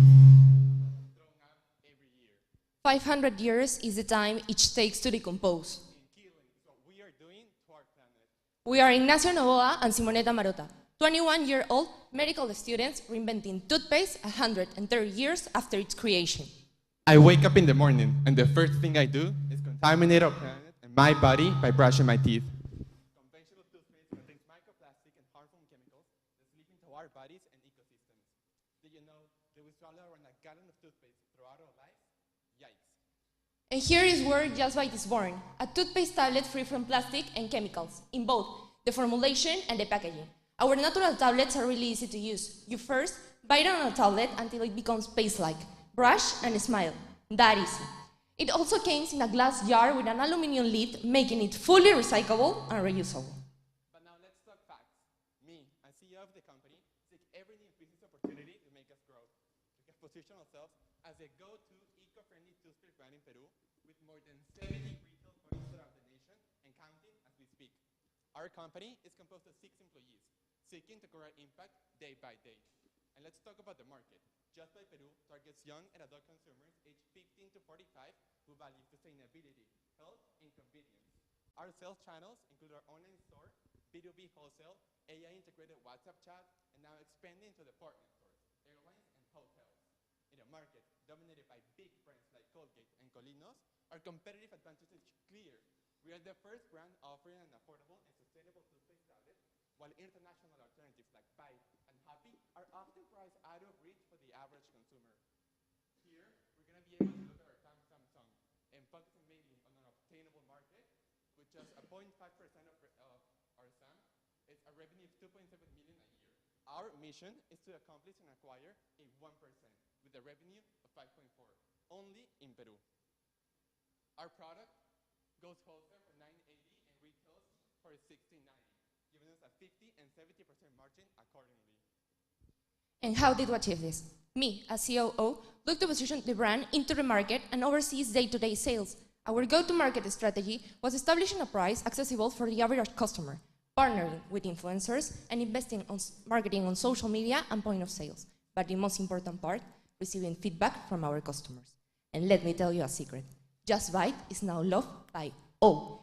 80% of testers prefer our tablets over traditional brands, and 95% appreciate our plastic-free approach. This has allowed us to redefine the texture, flavor, and dissolvability of our tablets. Over the next 3 to 6 months, we plan to expand our local network distribution, form new B2B partnerships, and establish oral care campaigns in communities in need. For long-term plans, scale internationally, expand our product line, and strengthen our e-commerce presence. We're deeply committed to multiple sustainable development goals. We address goal 3 by removing harmful chemicals and promoting oral care. By removing pollutants of harm water systems, we address goals 6 and 14. And on plastic-free packaging and sustainable sourcing, tackles goals 12 and 13, reducing our carbon footprint and fostering eco-conscious consumption. Finally, our organic and eco-friendly ingredients tackles goal 15, minimizing harm to terrestrial ecosystems. On 2023 and 2024, more than 40,000 toothpaste tubes were reduced from ending in landfills. And for 2025 to 2027, we expect to reduce it by more than 120,000. We're not just selling a product, we're creating a significant environmental and social impact, paving the way for a healthier future. Join us and let's take a bite out of pollution. Thank you.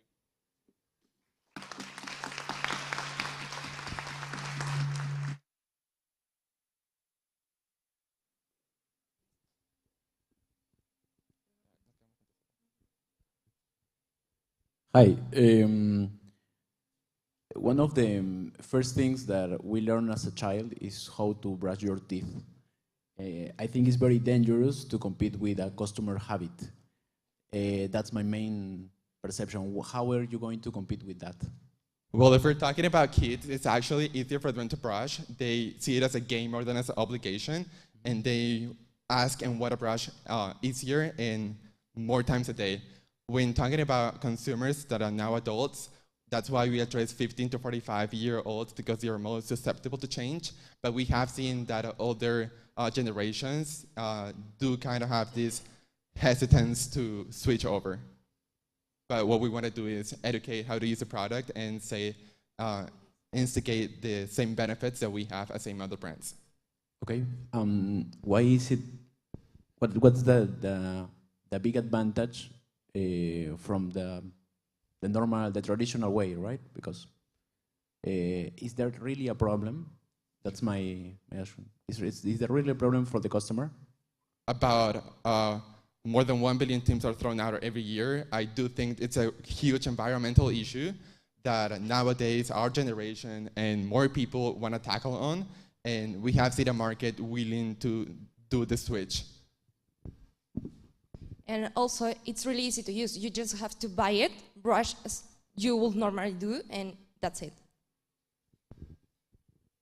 Hi, thank you for the presentation. Where are you producing now and where are you planning to produce? Right now, we have a small laboratory here in-house in Peru, but we have closed a deal with Seattle Enterprises, which is a company we met on the cosmetic natural fair in Nuremberg in Germany, and they're going to scale our production even bigger. Okay, thank you. Hello. What strategies do you have for like fighting against copies from all bigger competitors that could scale this solution? Well, right now, our biggest competitor may be Colgate and Collinos if they try to sell this product, but we'd actually welcome it. It's going to validate that our product is right, and also we have what they've done. We have a loyal customer base, and we have history, and we deeply care about the product. Aside from that, we are fully eco-friendly without compromising our principle. That's going to be something that Colgate will never be able to do.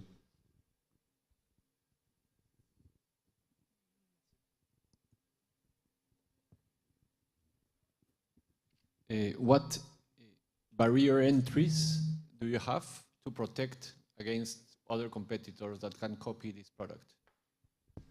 Thank you for your question.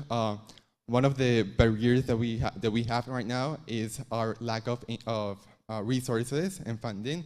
But what we want to do is do venture capitalists and be able to capitalize more on our gains. And this is a race. The faster we get there into more countries, the more stabilized we're going to be in them. And it's basically what I've had said before. We have what many companies are not going to be able to buy, and that's a loyal customer base and a clean and transparency history. But don't you think Colgate maybe will copy this or other one? Yeah, they might. And we'd actually welcome it. It's going to prove that our product is the right choice and the right solution for this issue. But as I said, it's going to be a race to the end.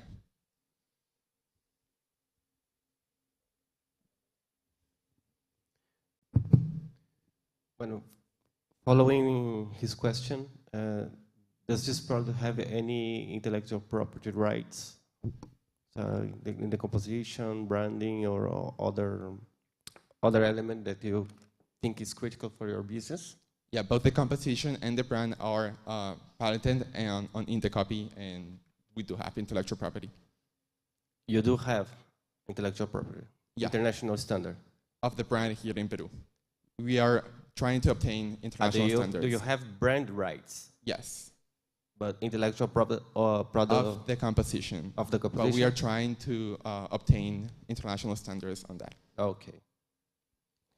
How do you make the shift? What is the key element that will make me choose the bottom from the toothpaste? How can I take the decision at the marketplace you are posting your product? Well, what we want to do at point of sales is do marketing on point of sales with stands and information.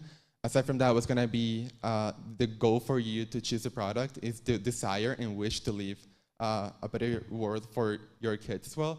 And we also have more added benefits than your average toothpaste, as well as it's affordable and the same price as what you normally consume.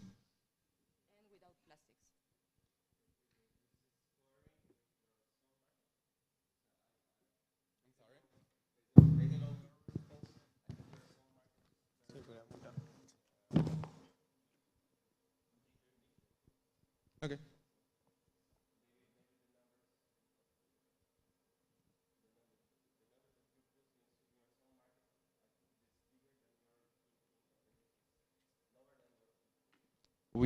Okay, so the markets are just for Peru and Lima, and we used data that was on the web by many articles and reports from Peru, but it may be.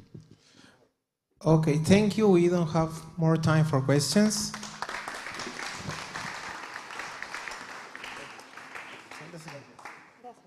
Gracias. Okay, so let's give 1 minute for our judges.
Okay, let's call our 5 finalists.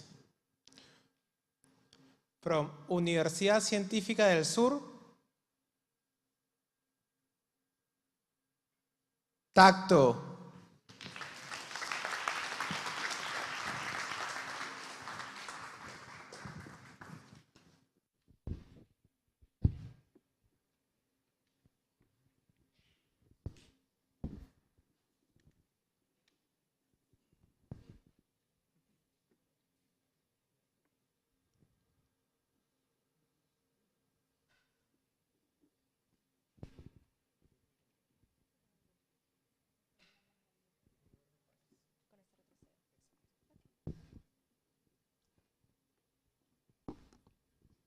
Hi.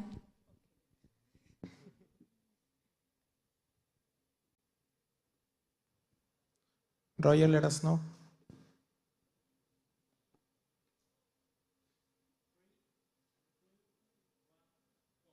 Would you know how to recognize a child with ADHD? Imagine a child full of potential, but trapped in a world where their mind never stops turning. That child is my brother, Sebastian.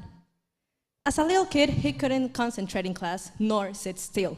When he was finally diagnosed with ADHD, I realized that his story was not unique.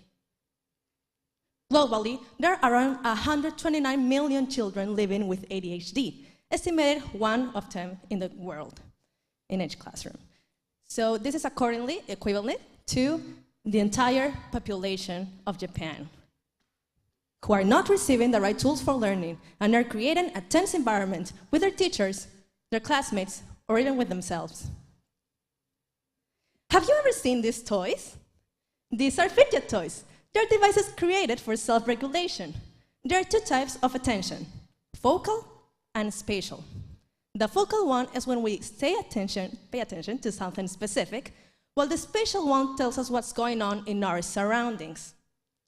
It isn't that an ADHD brain can't pay attention, but it's constantly switching between these both. What fidget toys are made for is so spatial attention can concentrate in just one object, so the focal one can work without interruptions. Nevertheless, most of these products are banned from most schools because they're considered too toy-like. This is when Tacto comes in. A Tacto is a discrete pencil mounting tool designed for children with ADHD. The main goal is for them to boost their concentration by tactile stimulation. In this way, they'll be able to write and pay attention to class, and at the same time be able to fidget by using these tools. Also, this is made with food grading silicone, and it is long-lasting. You can get a Tacto for only $4.50. Only in Latin America and the US, there are 16 million children with ADHD. If we only reached to 5% of this market, we would still be working with 800,000 children.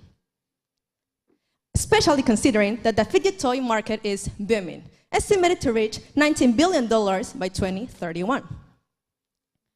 We plan to sell directly to parents through our virtual platforms, collaborate with retail stores and drop shipping, and strengthen our alliances with whom we have validated our product theoretically and empirically. We also count with a committed and passionate team.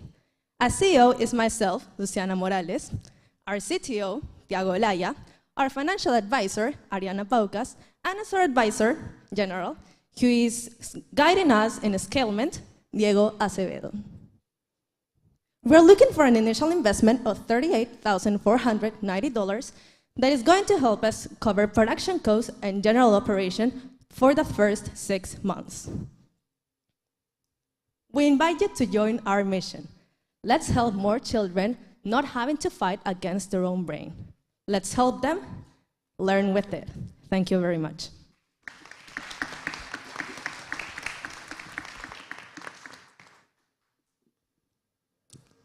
Thank you. So now we're gonna listen to questions of our judges.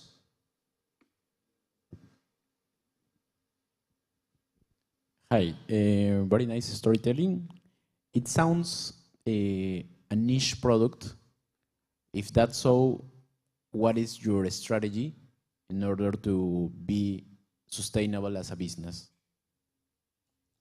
Well, first and foremost, it is a sustainable solution because we're using silicone. It is a non-toxic material for children.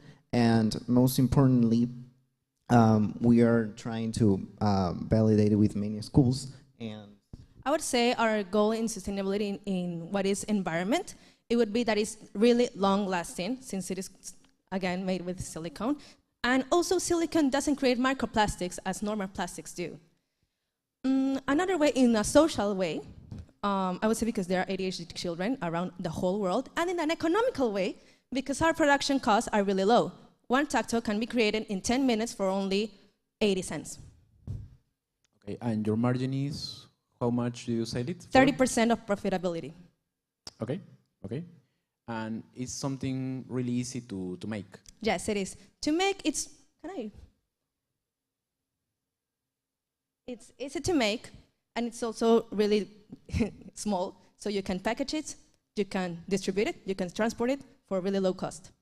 And if I want to tell it, oh, look at this idea to my friend who has a 3D printer, what is your defensible against that? First of all, this can't be created with 3D printers because 3D printers materials are too hot. They don't support the 3D printers materials are too, how do you say? Hard, yes, hard. So it couldn't be adapted to any pencil, a silicone can. And in the other way, we're currently working in a system with the silicone so the textures can be interchangeable, creating a personalized experience that can only work with us because they're our design. We also work with a patent model. We're currently on that. And yeah, I guess that answers. I have many questions, but okay. When to... I keep asking? Okay. So what is your... how do you convince a customer to get your product? What is your go-to-market strategy? Most of the fidget tools available are considered toys because they're flashy and noisy, and therefore they aren't allowed in classrooms. So this alternative is meant to be allowed in classrooms with children because it will be adapted as a tool, as something that they can use to learn, rather than something to distract themselves. Also, we have a system. This is the process we use for validation in the first school we have established an alliance for. So, and we present these tools in the psychological department. The psychological department recommended from some kids that were having attention problems. The teachers did this rubric before and after, and here are our rates of improvement in each of them criteria, which is behavior, academic development, interaction with peers, and also self-esteem. We use this to present success cases to our general public. I have just one question. If you tried or think about testing your product with some other kind of mental impairment, like autism or Down syndrome? Yes, this tool is meant to work for all sort of neurodivergent people. At the moment, we're focusing exclusively on HHD, but we're planning on expanding our product and to create more designs targeted towards people with autism, with HDG, with anxiety, and many more. Actually, in our validation process, where we talked with psychologists, that was one of the points they told us, that this is really scalable to all kinds of needs: ADHD, autism, anxiety, stress, and many more. Also to a whole group of ages, but we're constantly, right now, creating for kids.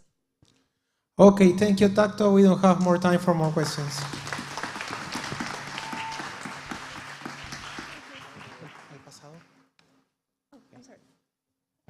Let's bring 1 minute to our judges.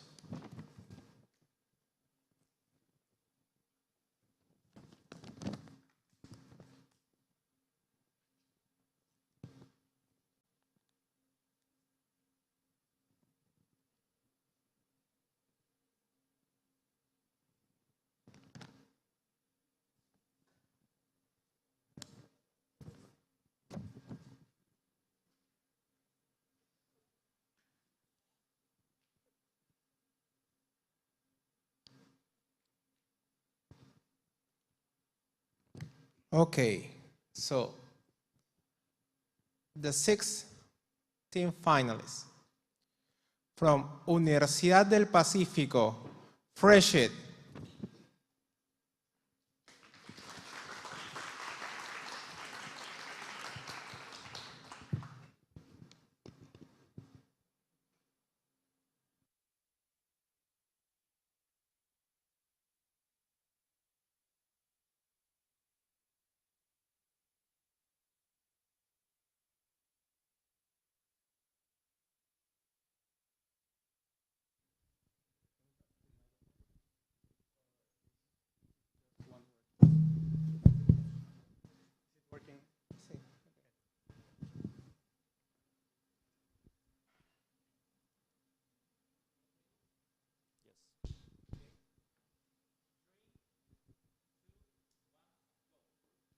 We are students, just like most of you.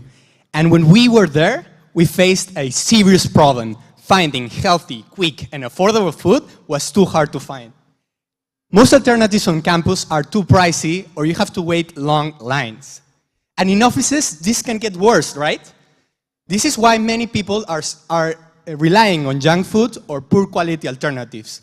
These two factors are driving a regional crisis in which it is expected that more than 40% of Latin Americans by 2035 would have some type of obesity. This is why, whether you're a student or a professional, millions struggle to find healthy, budget-friendly meals fast. And our solution? Fresh It, an intelligent vending machine that actually sell via a smart vending machine. An intelligent vending machine that sell healthy and fresh bowls in just 1 minute. Can you believe that? And of course, we play by some rules. The first one is always fresh, restocking daily. Leftover are donated to needy people.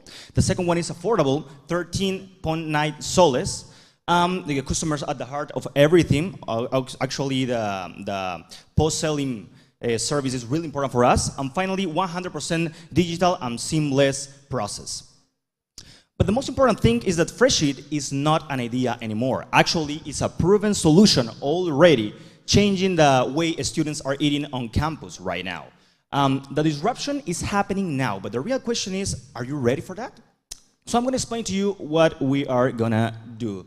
We actually provide this kind of a student and professional friendly solution with 4 different kind of bowls with more than 30 grams of protein and the perfect size meal. And how do we sell it? Through this vending machine. And the process is really simple. First, select your product on the screen, then pay for it with Yape, Car, or Plin, and finally enjoy it. All this in just 1 minute. And we operate under a simple B2C model enabled by institutions, which are universities and office buildings, to serve our final customers, which are office workers and students. In this way, we plan to reach the 3% of the service addressable market by 2030, reaching more than $7 million in revenue by that year. And we have a simple and scalable business model with healthy unit economics, with an operating margin of around 14%, and a payback period for each machine of 3 to 5 months, which give us a high advantage. In this way, we plan to reach around 26 million soles in revenue by 2030 with 177 machines. In just 9 months, we just created an incredible loyal community here, well, in the UP and here in Luxor. The idea is to expand this community, to expand this solution to other universities. So we want to go into, once again, to Científica with one more machine, then to San Martin, USIL, UTEC, probably in ULIMA and UPC. Now, Fresh It also shows a firm commitment with the SDGs. The first one is the number 3, that we promote actually a balanced diet for the well-being of students. The number 8, we generate employment in the different process, in this case in the production, distribution, and also in the maintenance of the vending machine. And finally, the number 9, we innovate in this market of healthy food distribution. In this way, we have assembled a team with experience in innovation, entrepreneurship, and operations, ready to scale Fresh It vision to transform nutrition in Latin America for us students and office workers. This is our team, led by Carlos and Paulo. I'm the head of growth, and we have been supported by Emprende UP and received the prize for the honor list in 2024. This is how we are planning to transform and disrupt nutrition in Latin America fast. Thank you.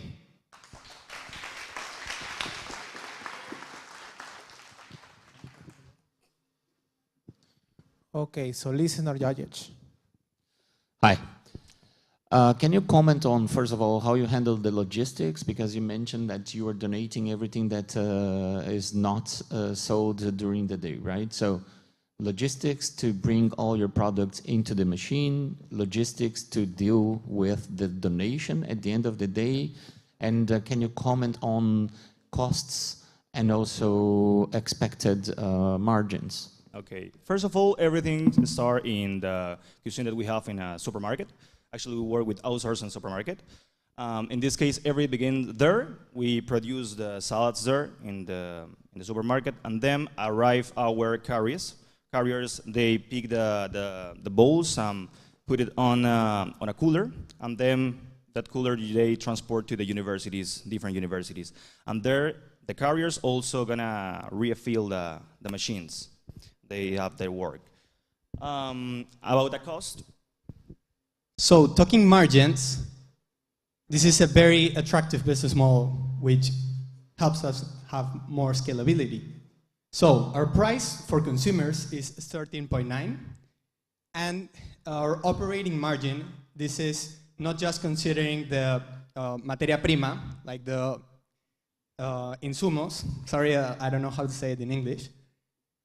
This also considers transportation costs, and this is previous of taxes. So the main costs are the ingredients, packaging, and transportation, besides other types of taxes.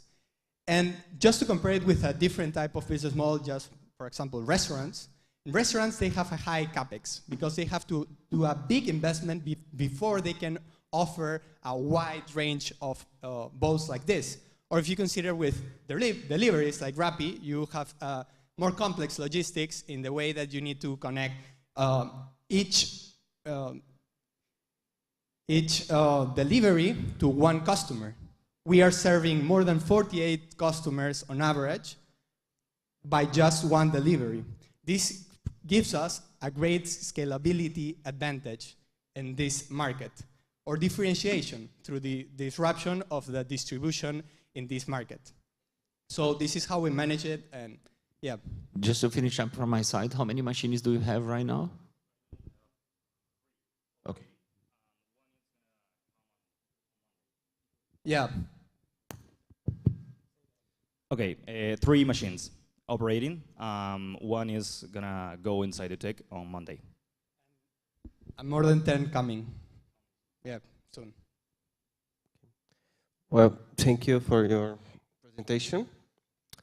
I have one question. How do you ensure sanitization, hygiene during all the process? How frequently the machines are cleaned and sanitized?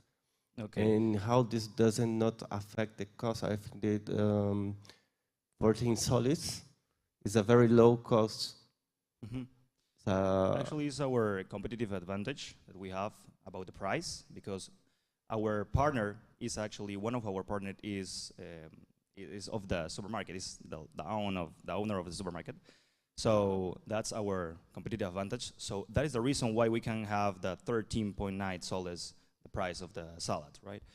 Then the first question was about maintain the sanitization and hygiene during the the process. cleaning. Yeah, about the cleaning of the machine and the maintenance is 2 weeks, each 2 weeks on a month. Actually, the maintenance of the technology, there is like one per month, is per month, but the cleaning is each 2 weeks. And daily, our carriers are cleaning the part of outside. Different parts of, yes. Just to complement with a nice fact, we have sold out 4 out of 5 days in each week. And last week was 5 out of 5. If you are in Uxur, you know that. If you are from Upe, you know that. So, like leftover and waste are usually not a problem, and we are planning to increase our supply. So as soon as we have waste, we're going to donate it. Yeah, but it's not an issue yet. What is the impact for the world? Why the world is better if that if this exists? And what is your evidence?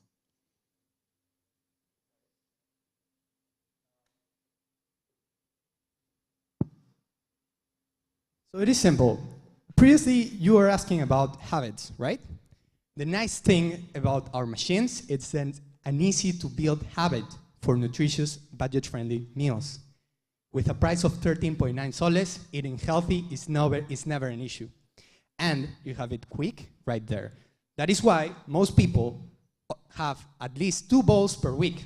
And that is one of our competitive advantage as well, the recurring revenue and the high consumption. We have a strong community base, not just with the 270 bowls we're selling nowadays, but also with a big community in WhatsApp.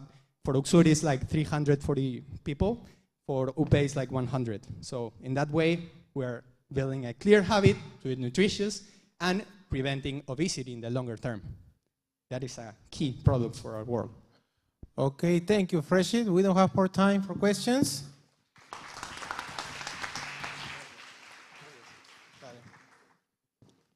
Let's bring 1 minute for our judges.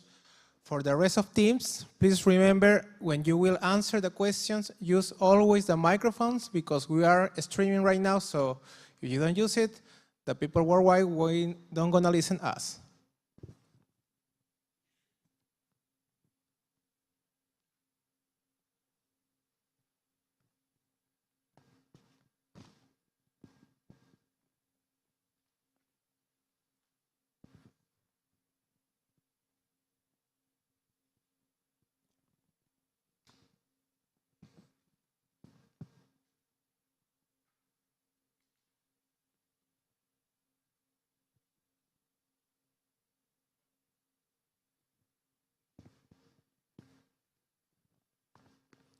Okay. Our next final team from Universidad San Ignacio de Loyola, Maekopor.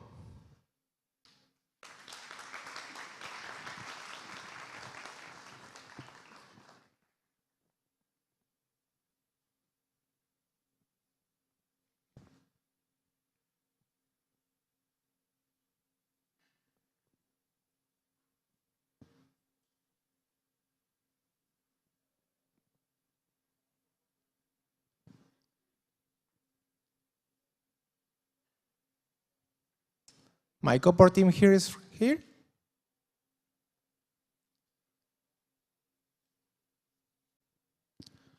Okay, so if my Copper isn't here, we need to go to the next team, the final one.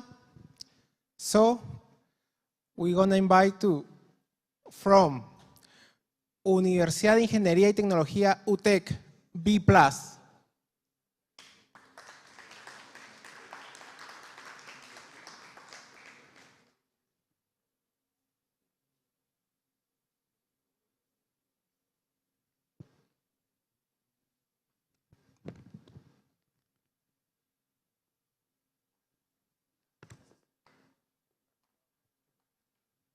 I have a question.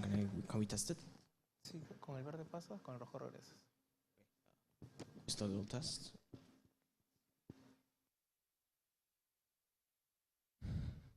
All right, testing. Does it works?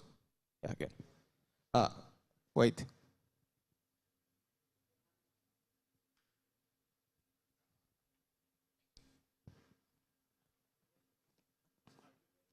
Are you yes. ready? I am.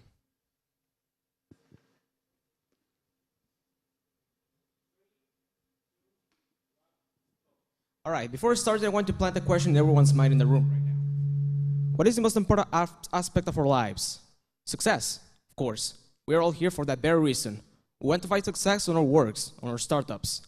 And while success might be important, there's actually not many ways to obtain it. Well, here at Plus, we are trying to propose a solution. In B+, we have a very simple motto: to grow beyond, learn more, and live better. And well, we are trying to assess a problem, success. What is the key to success? Let's look at a few statistics to analyze the issue. Over 85% of labor success depends entirely on soft skills. Most college students report anxiety and chronic stress. 40% of college desertion is mainly because of a lack of time management and motivation. Number 65% of abandonment of extracurricular activities is mainly due to a lack of structural learning. All of these issues can be boiled down to one issue: discipline and commitment. And commitment is very easy if you have basic good habits. And well, here with Plus, we have a mission to do that: to promote the academic and personal development of university students through tools and activities that promote discipline, the construction of sustainable habits, and constant motivation. And to fulfill our mission, we have very specific goals in mind. We have time discipline and managed perseverance, time management, deep learning for courses, leadership and collaboration, growth in mindset, as well as concrete achievements. Everyone in this room can do everything they wish to do in life, but you need to find a specific pathway to do it, and we propose that through our Medium tool. We are not talking out of our maps here. We actually have success in many competitions. First in Iberian University with our product, and then with Rotary International with over $10,000 on administration. And here's how it works. In our basic landing page, social media agreement, we interact with our application, which is B plus the MP model on Discord, in which you're going to interact with a great community and use Rocky, a virtual pet that is going to represent your growth using your activities and models, which help you improve your quality of life. And then we have a market where becoming better and fulfilling your personal goals can lead to real life and in-game rewards. And well, we actually face heavy competition. There are many applications that fulfill the same goal, but we're trying to check as many lists as possible here, who have personalized structure, gamification with real-world impact, daily life integration, rich and encouraging community, and finally, visible and motivating growth. We have a very interesting market here that is exponentially growing and not being answered by many models, actually. In our application, where you can lead your own tasks and control your own growth on personal levels, you can see some impressive improvement, and we're expecting every market to grow of 8%. And well, our current model of business is B2C, where we have a free model, and we have over 90 users validating our current application right now live on Discord. And we have early adopters on schools of superior education and institutes. And our expected model is B2B2C, where we propose solutions for university so that they can get data to become their university better based on input of students. And well, we're more than just a startup. We're a team, a group of people that are wishing to bring to the forefront the best option for students to learn more and live better, to better take control of your lives. If you control your life, you can control the world. And well, we have over 16 volunteer members and over 1,000 community members, each working on their very own way to make the progress exist in our community. And well, this is our current team, and I'm there. We have the business and advisors and developers that are creating this application, and we're coming from Discord to our very own mobile application, where you can set tasks and get real-life rewards because of it. And well, are you ready to see the best version of yourself? This is B+. Thank you for watching.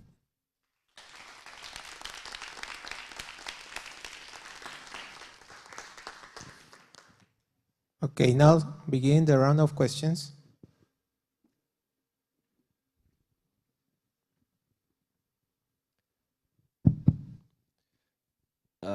In one of the features you list in your benchmarking is real-world impact activities. Yes.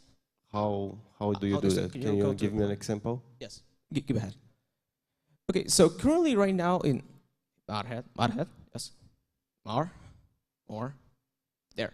All right, so right now we have a really small shop in front of our university that is actually having some really big troubles with sales. So right now we have our application where we set our tasks for personal goals in mind, as well as a habit tracker that tells us what we're doing in a day, and we don't. And we earn Rocky points and Rocky gems, which are in-game currencies that can be exchanged for small discounts in the shops, at the exchange, of course, of having some sort of publicity in our hands. These models, of course, is taking in consideration the income of the business and the income that we generate by production. We sign deals with the small businesses, and we are planning to scale for bigger markets. Okay, this basically rewards and benefits scheme to engage the customer.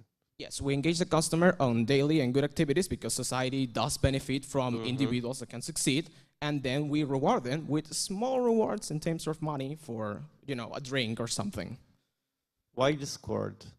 Why Discord? Why Discord and not go mobile first? Oh, the problem is that Discord is actually resolving the same problem at a low cost. Most users here probably have a Discord account that use a Discord server, and if you actually bother your mind to pay attention to the Discord server, you can pay attention to an in-game notification that tells you, hey, you propose to do yourself this. do it. And you have a very interactive graph where you can fulfill your task and get rewards. We are planning to scale for mobile app first, but for this, we need your help, the foundation. Okay. Have you ever interviewed some Duolingo users, how they create their habits to do it? Yes, actually, there is a streak system that is become the most popular medium. Even my own friends use it to learn Japanese and English. And well, I have a native English. I'm very good at it. So they actually tell me that the thing that keeps them going is the fact that if they don't, the streak goes down. And we have a streak system in Discord as well. So you're motivated to keep on grinding your daily activities, your daily objectives, and you fulfill yourself, you get a reward. So yeah, Duolingo users report that the engagement comes from the idea that you're losing something if you continue using the app. And our app answers that problem. No more question, thank you. Okay. Is this a vitamin product or a painkiller product? Do you have a customer that is really having a pain if he doesn't have this product? Yes, actually, I was the type of people that suffered from it. I have a big brother that is incredibly successful in life, has achieved almost everything he proposed, and I have always been wondering, why did he do it and I didn't? He believes in me. Why am I doing it? And I realized that while I may have some qualities and success, it's really easy to get lost on the idea when I'm not consistent. And there are tools to be consistent. Some students use little iPads to know what they're doing, lineups, agendas, and the more, but they are not as interactive. They are not as interpersonal. They are not just notify you of something. If I have it wrong something in my notebook doesn't tell me that I didn't write something. This app does it. It's like a partner, something that accompanies you. And Rocky, the virtual pet, actually is a reflection of your own personal growth, which motivates you to move ahead. And if time spares me, I actually can explain a bit more about Rocky, the pet. Rocky is a virtual pet that is actually a geode. And what's the thing about geodes is that they look very ugly on the outside, but inside hold a very incredible beauty. And our product has the philosophy that every person in this room can be an incredible version of themselves only if they're willing to take steps towards it. We are not selling you a solution. We are selling you to be able to see how much you are really worth. That's the idea. We give you tools to do it. We don't sell you the solution. Quite right. But that's okay because students are honest. They want to change. They feel bad when they get a bad grade, and so they wish to change. We're giving you a tool to do it, a model. And how much is that customer willing to pay? How much? Okay, go to the freemium model. Yes. Okay, so currently we have a freemium model with all the basic features ahead, but we have better versions of the features as well as better rollbacks for people to test the ultimate version of the product for the low cost of $4. And we have over 160 premium model beta testers right now. The thing is that we're only costing them 1 month because the product is still on development. I don't wish to steal money from them because they might not be fulfilled with the product yet. But our current business model is subscription monthly $4. And we have 160 users, so it's validated. If I ask you for a North Star metric, something, a KPI that is key for your growth, what will be this KPI? We actually have an automated database that allows you to collect information of each user that uses our app. So actually, every time that a user consumes a certain element of our application, we get a database weekly of what options they use most and what premium users are doing with our application. So actually, our prime metric isn't a one, it's actually a collation of many that we give to our data science team to analyze and give us solutions. We have a team of developers behind. Well, this KPI is actually referring to the use daily. They only have to use it 15 minutes daily, and that's it. And everyone, the 90 active users, got it. Okay, and what is the impact for the world? How do you measure? What is your evidence? We have a very simple evidence. This world always benefits of good workers, and the university tries to create good workers in one way or another. But these good workers are more significant not in the grades they get in college, because it's how proactive, interactive, dynamic, and responsible they are. So long as we can motivate these people to use our product and to really fulfill their personal goals through our machine, we are creating better members of society, realized, happy, and well, who doesn't like finding success? We're not selling it, we're giving you a way to get it. And we are honest with that. Latin America has a lot of vulnerable people. Do you have any strategy to reach them? Vulnerability in what sense? And social economic vulnerability. Social economic, yes, of course. Actually, we have a very simple model of premium, and is that each month we try to sort over 10 free memberships regarding our current model. So for example, we make a revenue of the 90 users who are paying $4 for a premium model. We dedicate over just 3% of that to pay 10 users who can't afford the premium model of low-income people or vulnerable people. We make a profile and then fulfill an application, and we evaluate that application to give the product to them. Do you have time? Do you have a break-even number? What? A break-even number? I don't understand that. Break-even, you know, your sales cover your The costs? Yeah, okay, do. Yeah, well, actually the cost is very low because as my partner mentioned before, there are a lot of volunteer members because we just launched BPOAS as a community in our university. So they always work really hard for the product and they are volunteers actually. So the cost is very low because we are an organization and a big community. And that's the reason we didn't put too much cost in that.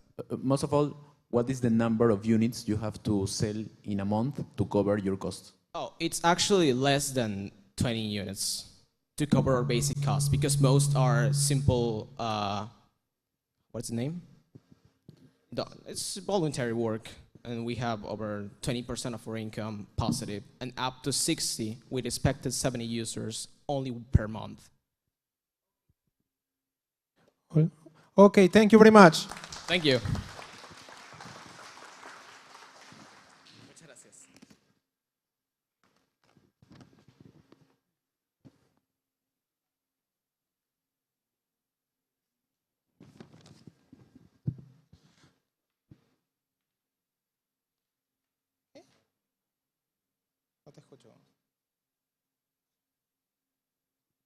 Okay, so let's our judges deliberate.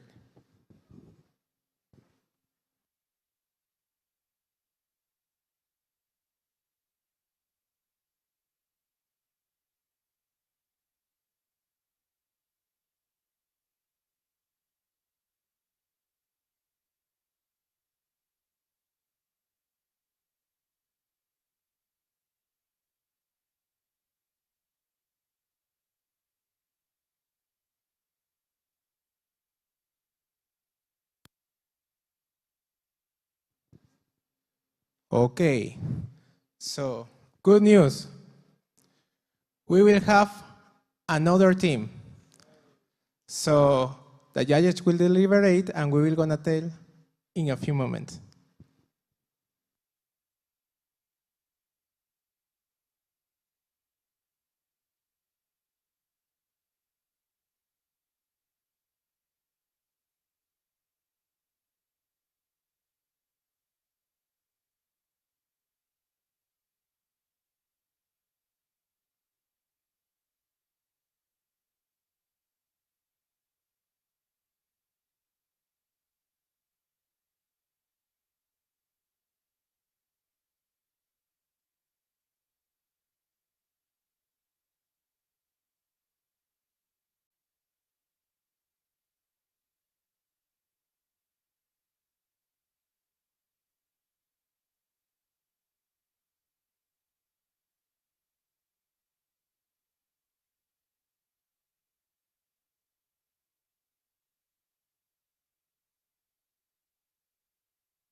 Okay, so as you heard, we have another round with another team. So from Universidad de la Ingeniería, Nacional de Ingeniería, PC Leichler.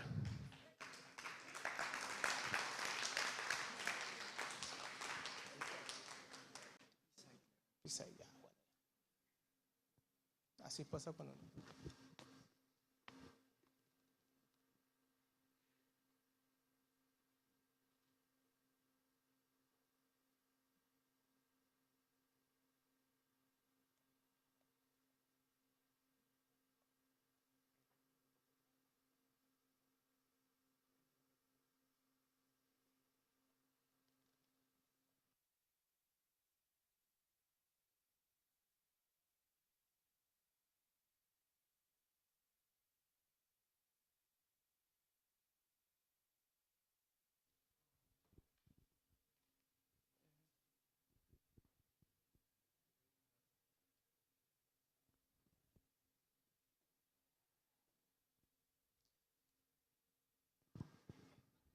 Roger. He will make the count, or?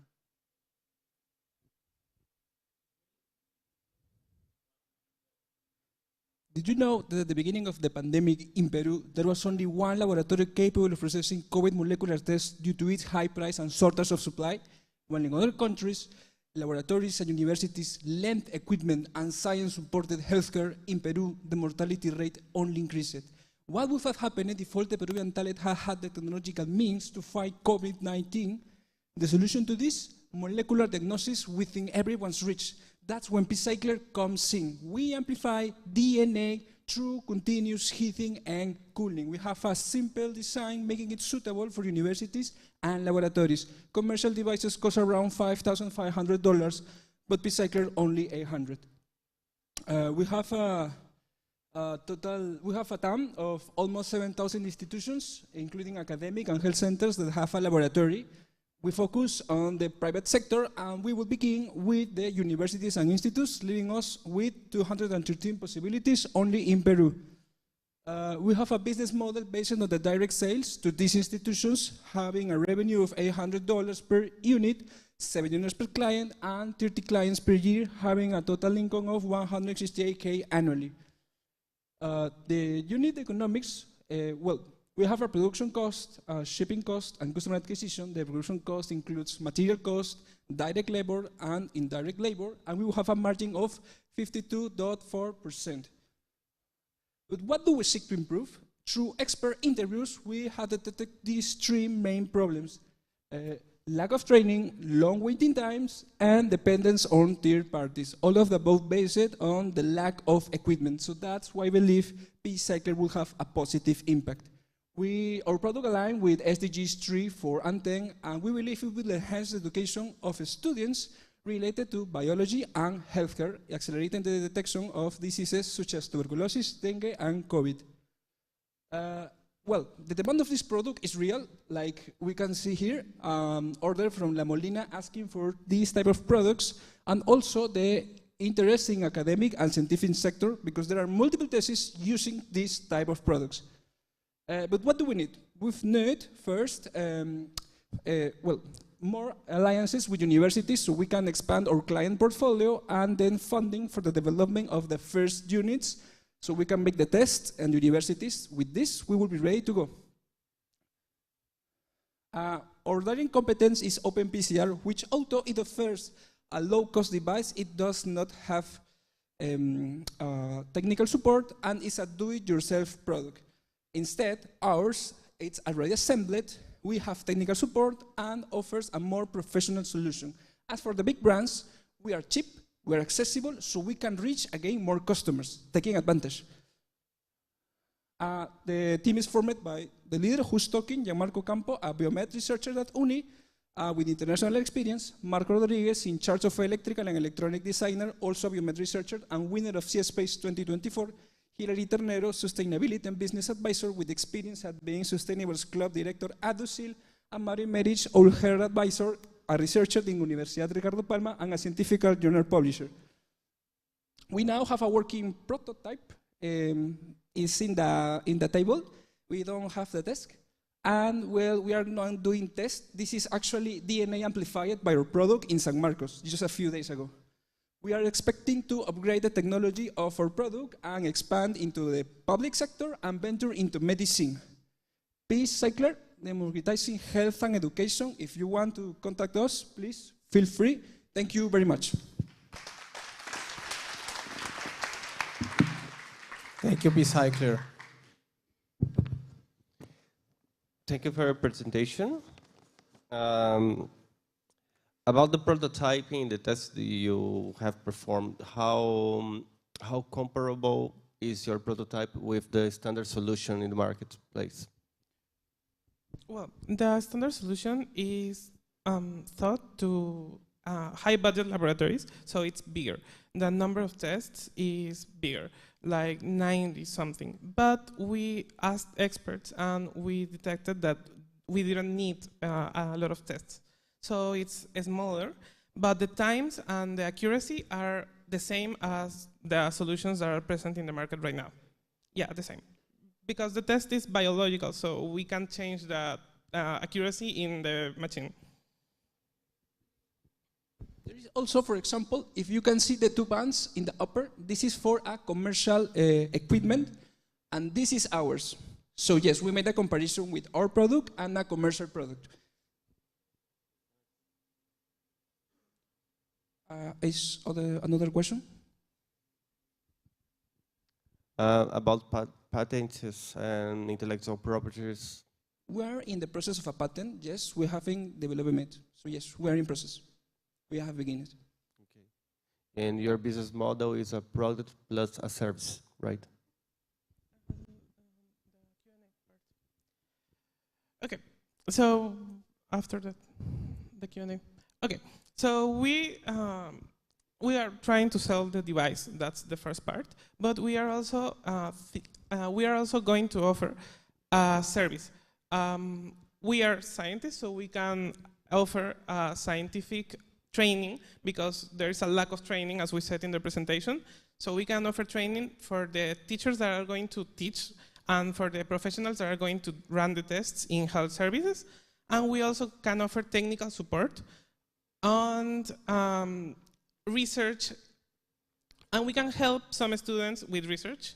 So our business model includes a membership annually for each equipment, so we can continue giving support to that institution. There is a recurring type of income. Hi, thank you for the presentation. Are you only focusing on universities or also private laboratories, like a next step?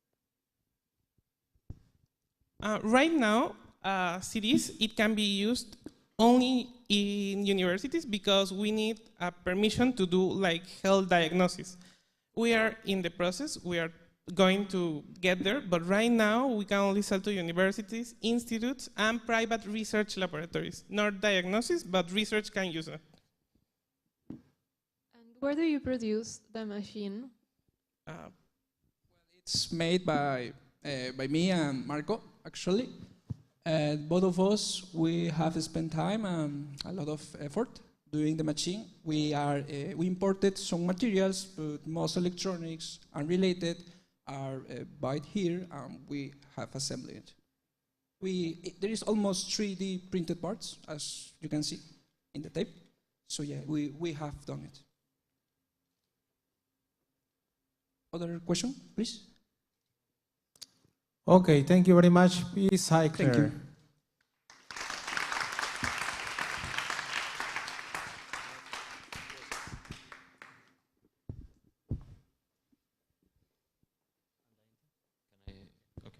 So, hi everyone. I guess we kind of experience a real example of what I was saying right in the beginning about never quitting. Unfortunately for one team, they were not here, and that ended up becoming a loss, right? However, as life goes on and things happen on real life, right? A completely different team that was the very next in line ended up having an opportunity, And that happens outside here. On the VC world, I've been investing in startups for the last 15 years. Things happen. You agree to have coffee with a founder, and eventually you find a startup that what you were not expecting to find. Otherwise, you know, this wouldn't be what they call in Silicon Valley serendipity. That means things align sometimes, and then you may have an opportunity you were not expecting. And sometimes you may be the one missing out an opportunity. That's why you can never, ever quit. Because you never know the one time that's going to work for you. So I hope this could illustrate to all of you exactly what I was saying. Never quit. Always come back. Always fight for. Always try. Always reach out. Send messages. Connect with people on LinkedIn. Do everything you can do. Because you never know when it's going to work. Thank you.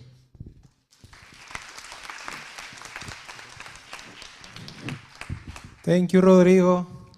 He's so right. So, continue with the agenda.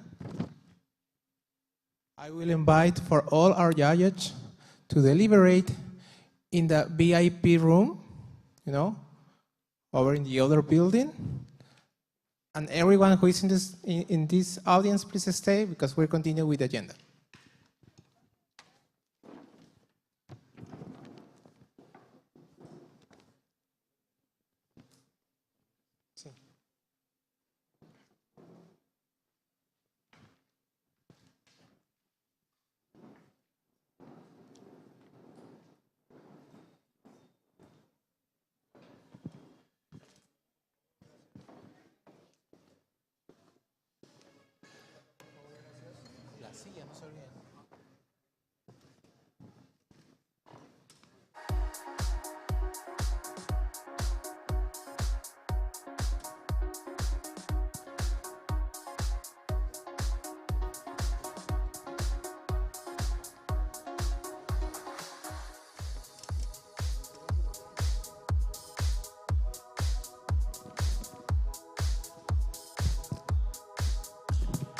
So coming next, we will have a Hult talk over here. And meanwhile, we will have a lunch break here in this space. So don't move, please.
is what they said when you turn around and left for good.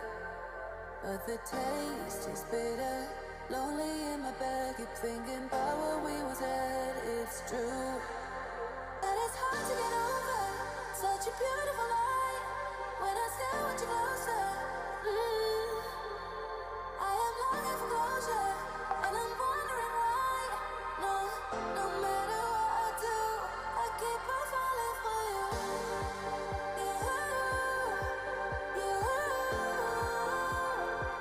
I keep on falling for you.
They said when you turn around and left for good.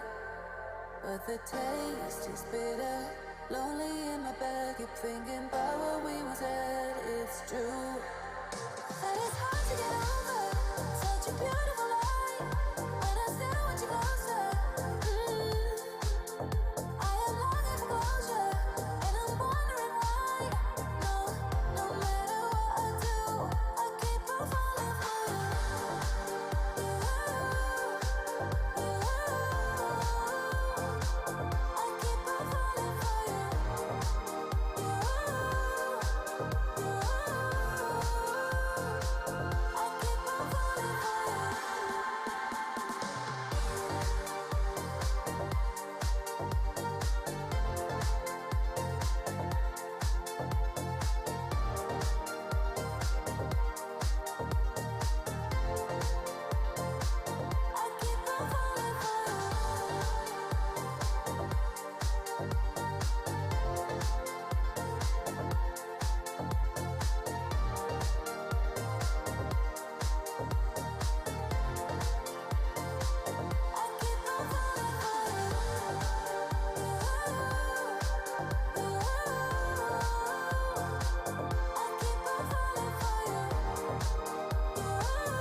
more than just part-time lovers.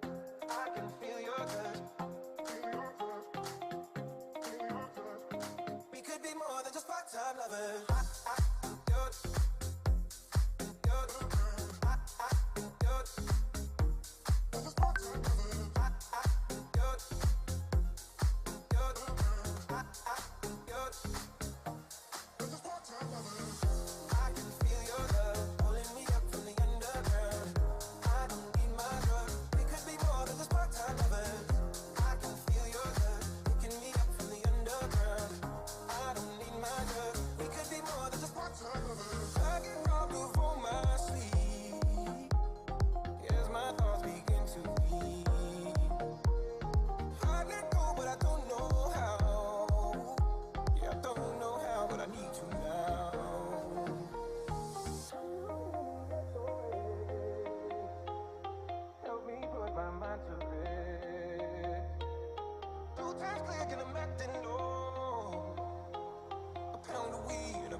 Throwing that dirt all on my name.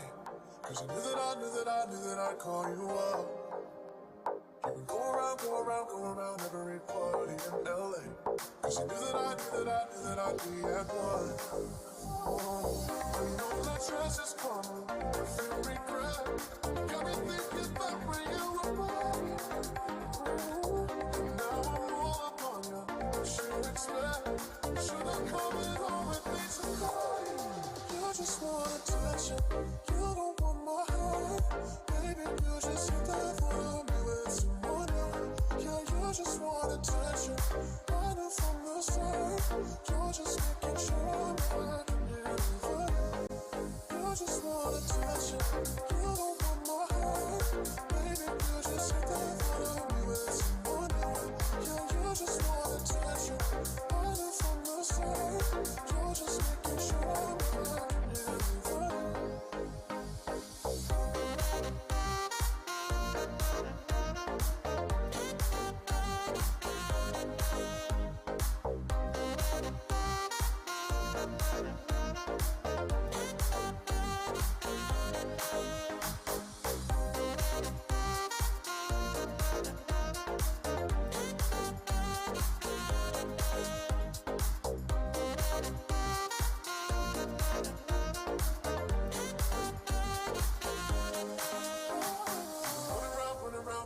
throwing that dirt all on my name.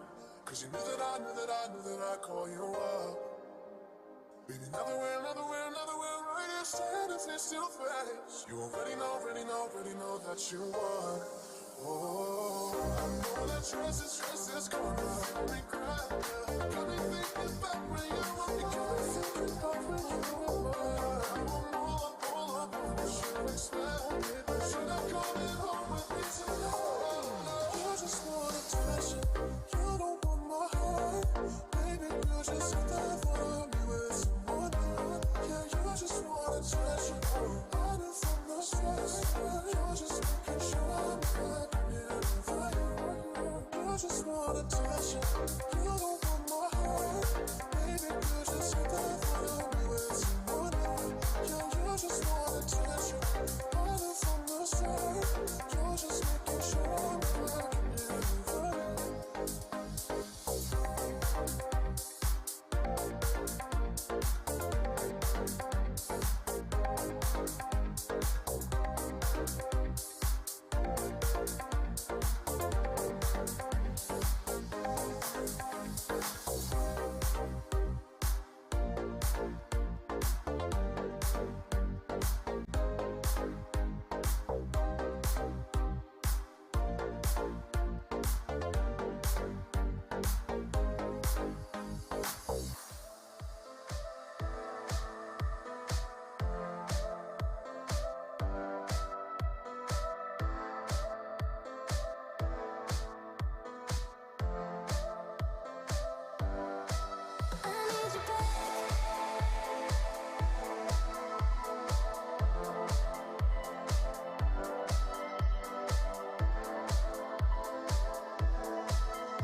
Okay.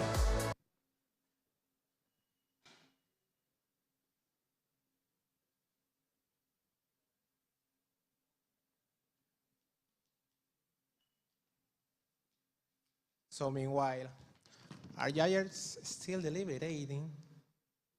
We will have a panel of leaders. So please join me in receiving to Mrs. Andrea Melo, National Coordinator at Hult Prize, Peru.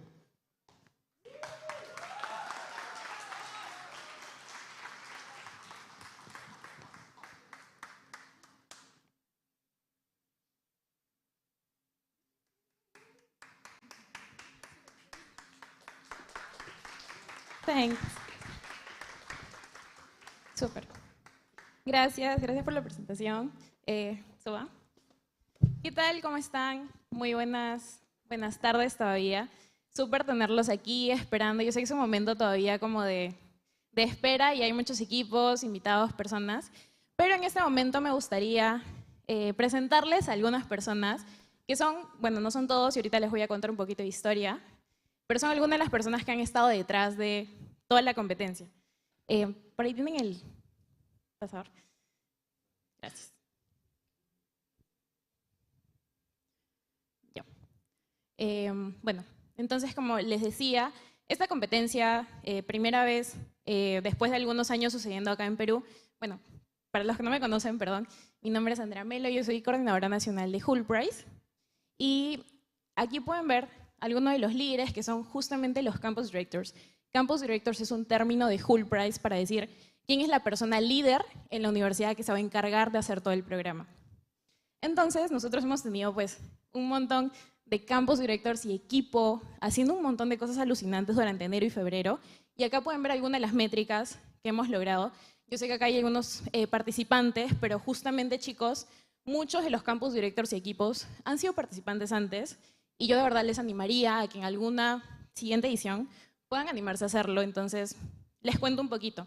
Hemos tenido más de 2.000 estudiantes impactados participando, es un número gigante. Y ojo que hemos logrado esto solamente 2 meses. O sea, no es que ha sido un trabajo de 1 año, 6 meses, ha sido 2 meses de trabajo y hemos logrado aprox más de 2.000 estudiantes.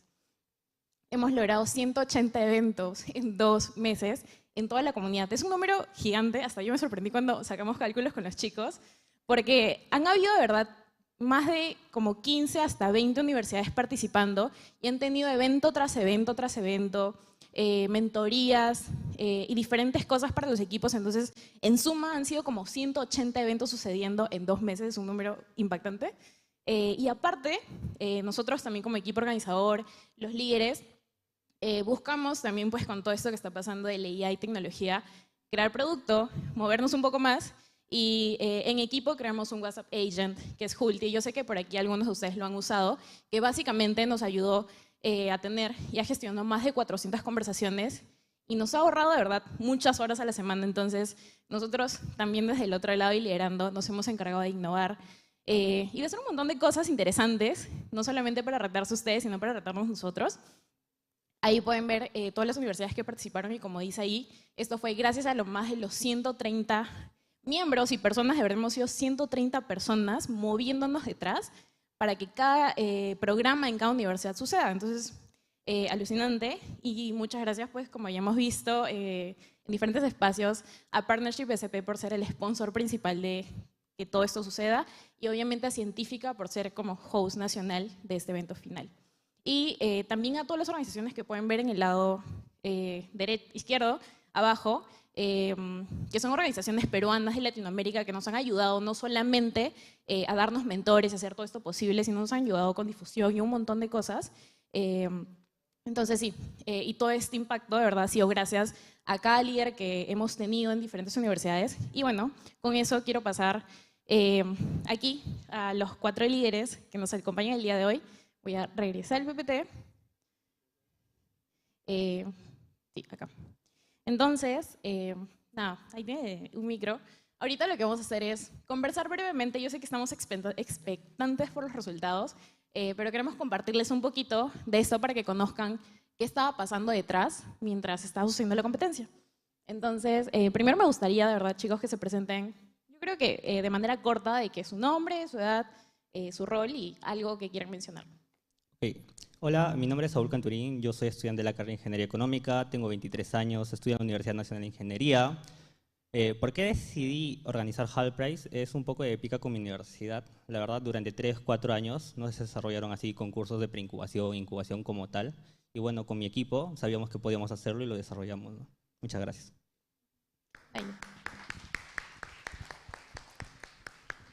Hola, ¿qué tal? Buenas tardes. Mi nombre es Nayeli Rojas, tengo 19 años, soy de la Universidad Católica de la PUC, estudio la carrera de gestión y creo que a mí lo que más me gustó y me apasionó cuando pude ser voluntaria, coordinadora y ahora campus director es como ver a los chicos, el potencial que tienen, las ideas, verlos felices, verlos hablando con los ponentes, ver como toda esa iniciativa, todas esas ganas, todas esas ideas, que más allá de que hoy día acabe el concurso, creo que siguen inspirándose cada día, de verdad.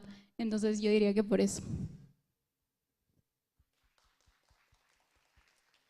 Hola con todos, mi nombre es Diego Zorrilla, soy de la Universidad de San y la respuesta puede ser simple pero también complicada porque son muchas razones, pero son obvias también.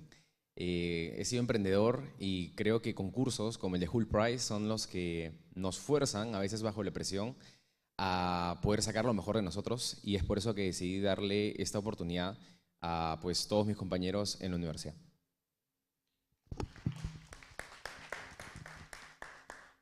Hola, ¿qué tal? ¿Cómo están? Mi nombre es Gustavo, tengo 23 años, soy del campus directo de UCAL. Un poco sobre mí, 2022 he sido participante como igual que ustedes, de ahí 2023 pasé a ese comité, comencé a dirigir todo el área de Team Startup, apoyar a los chicos y hoy en día, este año 2024, cogí el liderazgo de Campus Director y a la vez también me orgullece mucho ver a caras muy jóvenes que quieren emprender, quieren cambiar el mundo. Ya, igual, hoy en día también soy emprendedor, estoy fundando una startup de salud mental y eso. Súper, gracias. Genial, súper. Gracias por presentarse, chicos. Me gustaría comenzar la conversación escuchando primero sus perspectivas. No diría pues que consejos directamente, pero cómo ustedes podrían, no recomendar, sino cómo han vivido ustedes el detrás, el liderazgo, qué cosa podrían contar de eso, qué aprendizajes más importantes han tenido al momento de liderar una competencia, porque como les dije y como les contaba, en cada universidad de verdad han habido cientos de equipos participantes dependiendo del tamaño de la universidad. Entonces, gestionar cientos de equipos en 2 meses es chambaza, o sea, es de verdad un trabajazo y mucho más cuando de pronto estás formando equipo, porque tienes que ver desde formar equipo y todo esto. Entonces, cuéntenos cuáles han sido esos retos y qué cosas han aprendido de eso en estos 2 meses. Ok, en mi caso tuvimos bastantes retos. El más peligroso, tal vez, que afectó la competencia fue que en la universidad no encontrábamos un local, un lugar como tal, porque ya estaban ocupados. Y además también la premura eran 2 meses, no nos iban a prestar en 2 meses un local. Y bueno, gracias a mi equipo logramos conseguir el Teatro Municipal de Lima. Justo ahí está mi líder de partnerships, que me ayudó un montón. Eso fue principalmente. Luego, sobre los competidores, yo tenía muy baja expectativa. Yo pensaba que solo iban a estar como que 6 equipos, o sea, 24 personas exagerando, pero llegamos a más de 147 estudiantes, de 46 equipos, y tal vez algo que nos toca destacar en una universidad como la Uni es que una universidad de ingeniería usualmente está conformada generalmente por hombres, y en la Uni el 85% son hombres, pero en esta competencia lo que nosotros logramos fue tener como que el 33% de participantes, ¿no?, mujeres, y creemos que ese es como un primer avance para decir que las chicas en STEM y en emprendimiento tienen demasiado potencial. Y eso, muchas gracias.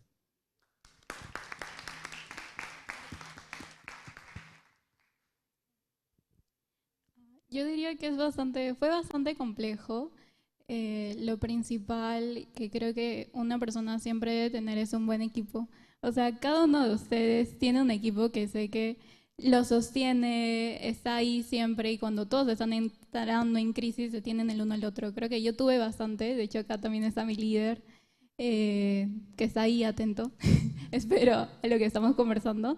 Y de verdad es agradecerles a cada uno de ellos que me pudo apoyar. Fue bastante complejo porque además creo que todos, además de estar con Hult Prize, tenemos que o bien trabajar o bien otras organizaciones o bien el mismo estudio, ¿no? Entonces creo que siempre un consejo para la vida es tener a buenas personas a tu alrededor que quieren seguir contigo viéndote crecer. Y también fue otro súper reto porque fue la primera vez para mí liderando algo tan potente en cuanto a innovación específicamente. Y fue todo un reto, llegamos a un montón de personas, me sentí súper feliz, pero obviamente lo que viene después de tener un montón de personas es cómo las gestiono.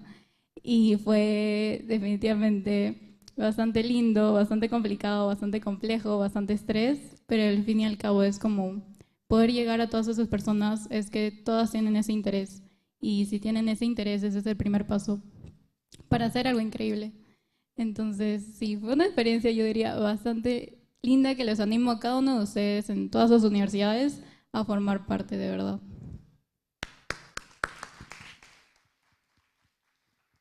Bueno, quiero reforzar lo que dijo Saúl. En mi caso, en ESAN también tuvimos 2 equipos con female founders y la seleccionada justamente de la final local.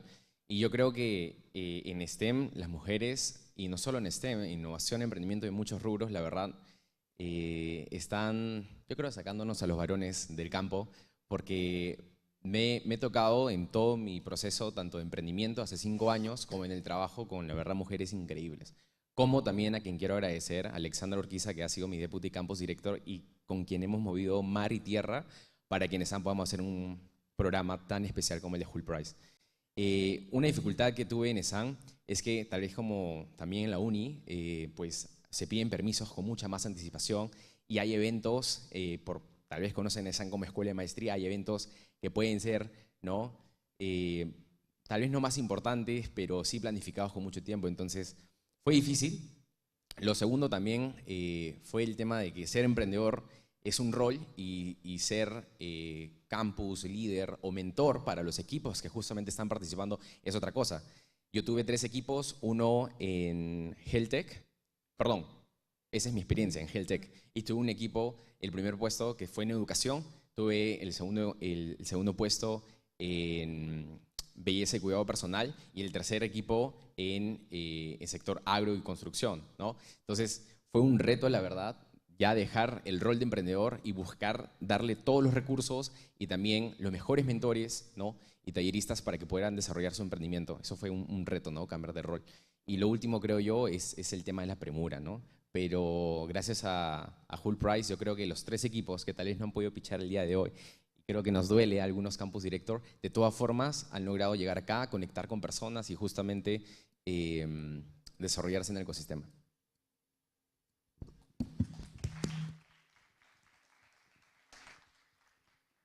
Wow. Primero yo comparto la opinión de Nayeli. Yo creo que si nosotros como campus, como líder, no estuviéramos aquí sentados o viendo el impacto que hemos generado dentro de nuestra universidad sin nuestro equipo organizacional. Ellos fueron como que el corazón de todo eso.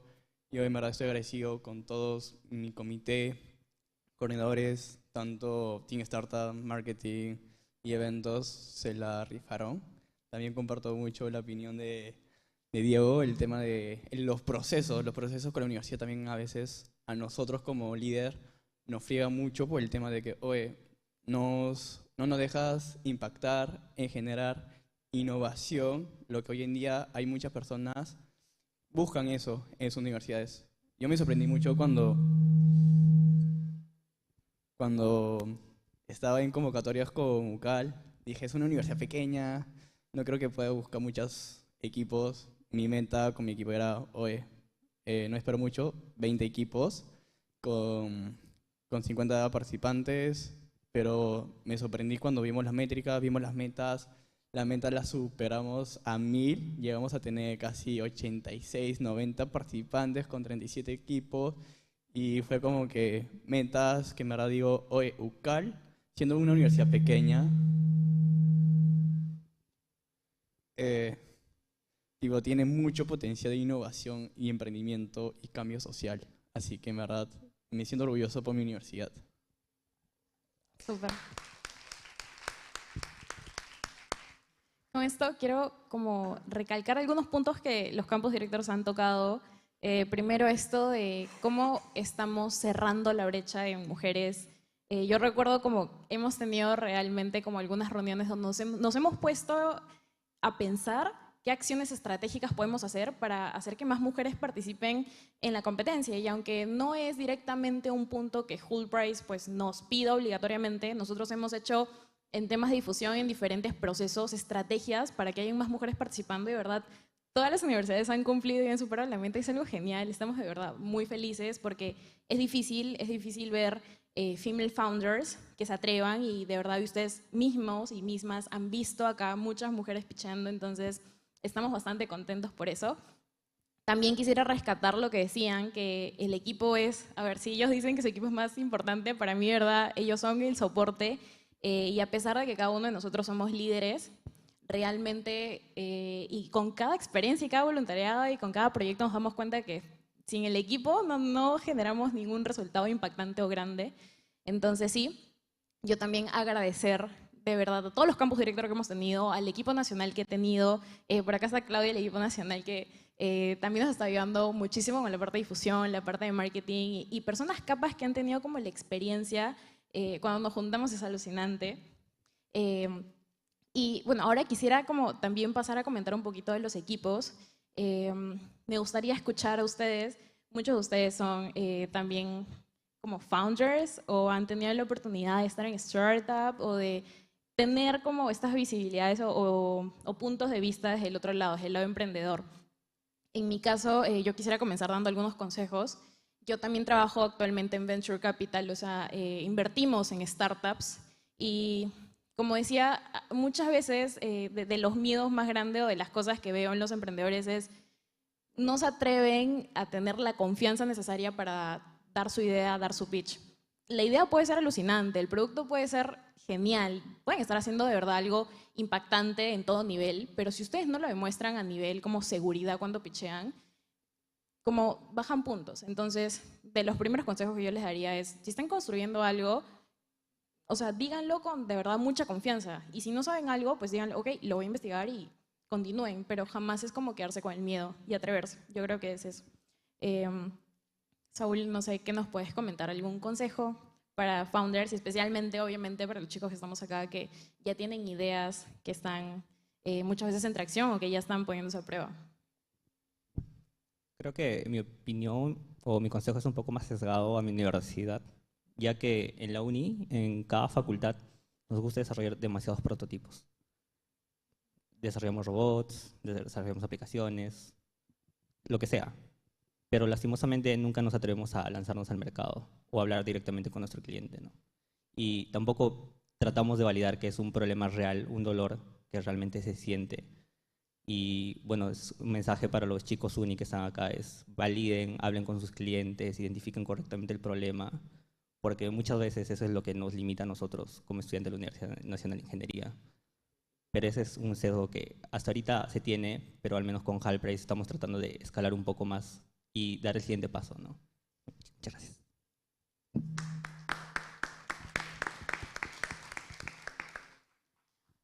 Yo creo que voy a comentar algo que también lo vimos justo en el Demo Day, que fue uno de nuestros ponentes y bueno, también jurados que dio pitch, que dio feedback a todos los chicos que dieron su pitch, que es como el mejor día para hacerlo fue ayer.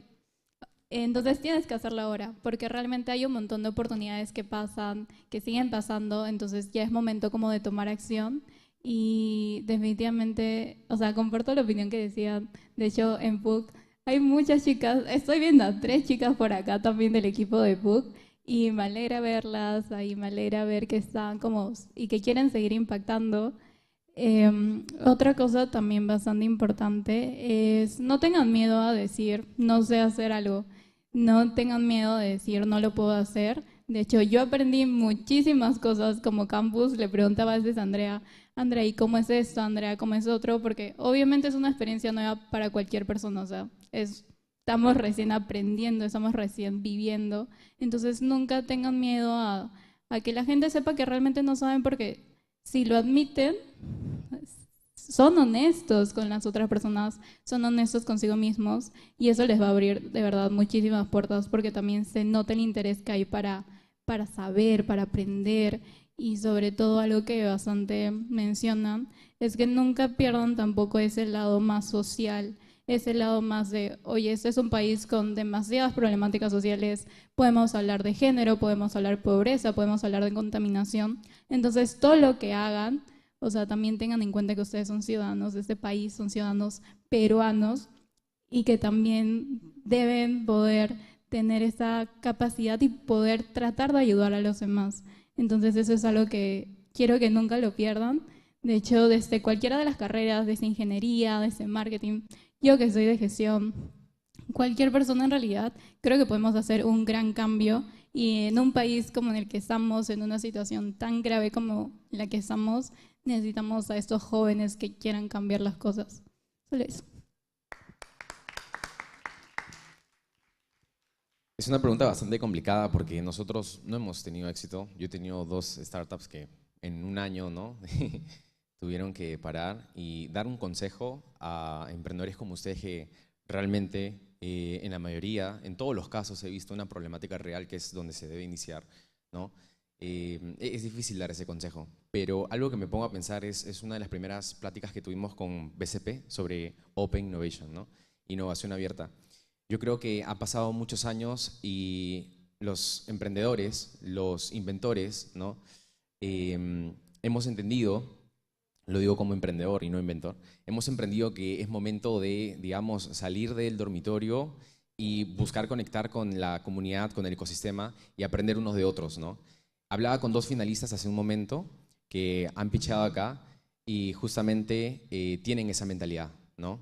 La mentalidad de que cualquiera de las ideas que pudieran ganar el día de hoy o de los emprendimientos en marcha que pudieran ganar, lo van a aceptar porque cualquiera de ellos tiene la misión de justamente hacer este mundo uno mejor.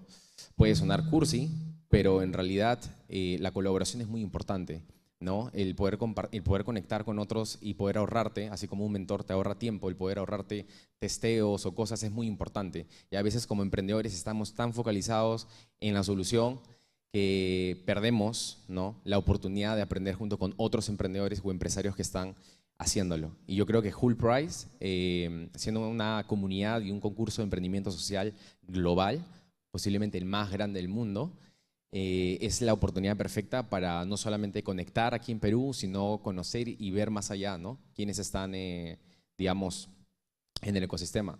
No sé si me pueden levantar la mano las personas que buscaron en LinkedIn de los jurados que hoy día iban a evaluarlos. ¿Ok? Sí, claro, podemos levantar la mano, nosotros también. Veo que varios, pero no todos, ¿no? Tal vez un 40%. Y eso es súper importante, o sea, muchas veces nos centramos en la solución, pero no nos damos cuenta que el contexto es muy importante, el mercado es muy importante, las tendencias son muy importantes, por lo tanto hay que buscar salir, ¿no?, de nuestra zona de confort de emprendimiento. Y la comunidad Hult Prize es una excelente oportunidad para hacerlo.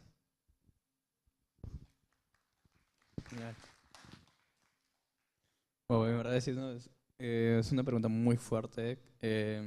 Yo tengo casi 4 años dentro del ecosistema, he fundado una startup de turismo, luego saqué otra de belleza que llevo a hacer solamente MVP y hoy en día tercera startup de salud. Yo creo que el consejo que les puedo dar, y creo que lo mencionaron los jurados, es enamórense del problema. Nunca, pero nunca se enamoren de solución. Porque soluciones hay muchas, pero muchas. Eso. Lo otro, nivel hard price, conecten con emprendedores de USIL, UTEC, Pacífico, ESA. ¿Por qué? Porque la red de contactos es fundamental para el emprendedor. Y también hard price es puerta de oportunidades. Yo creo que como campus directo y como emprendedor, hard price me abrió muchas puertas, me abrió amigos, contactos, socios potenciales con los que hoy en día yo trabajo mano a mano para seguir mejorando dentro de Happy Me. Y eso. Súper, gracias.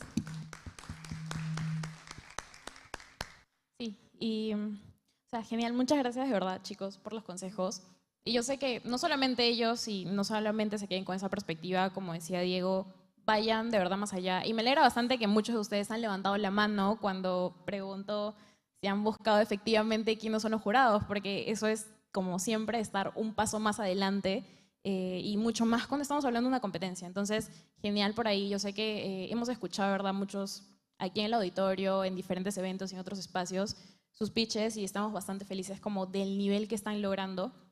Y ahora sí que, para cerrar, me gustaría que me puedan dar como, ya no como consejos, sino efectivamente herramientas. Las startups que tenemos aquí probablemente están la mayoría en una etapa pre-seed, tal vez incubación un poquito más, y algunas de ellas ya pues tienen tracción.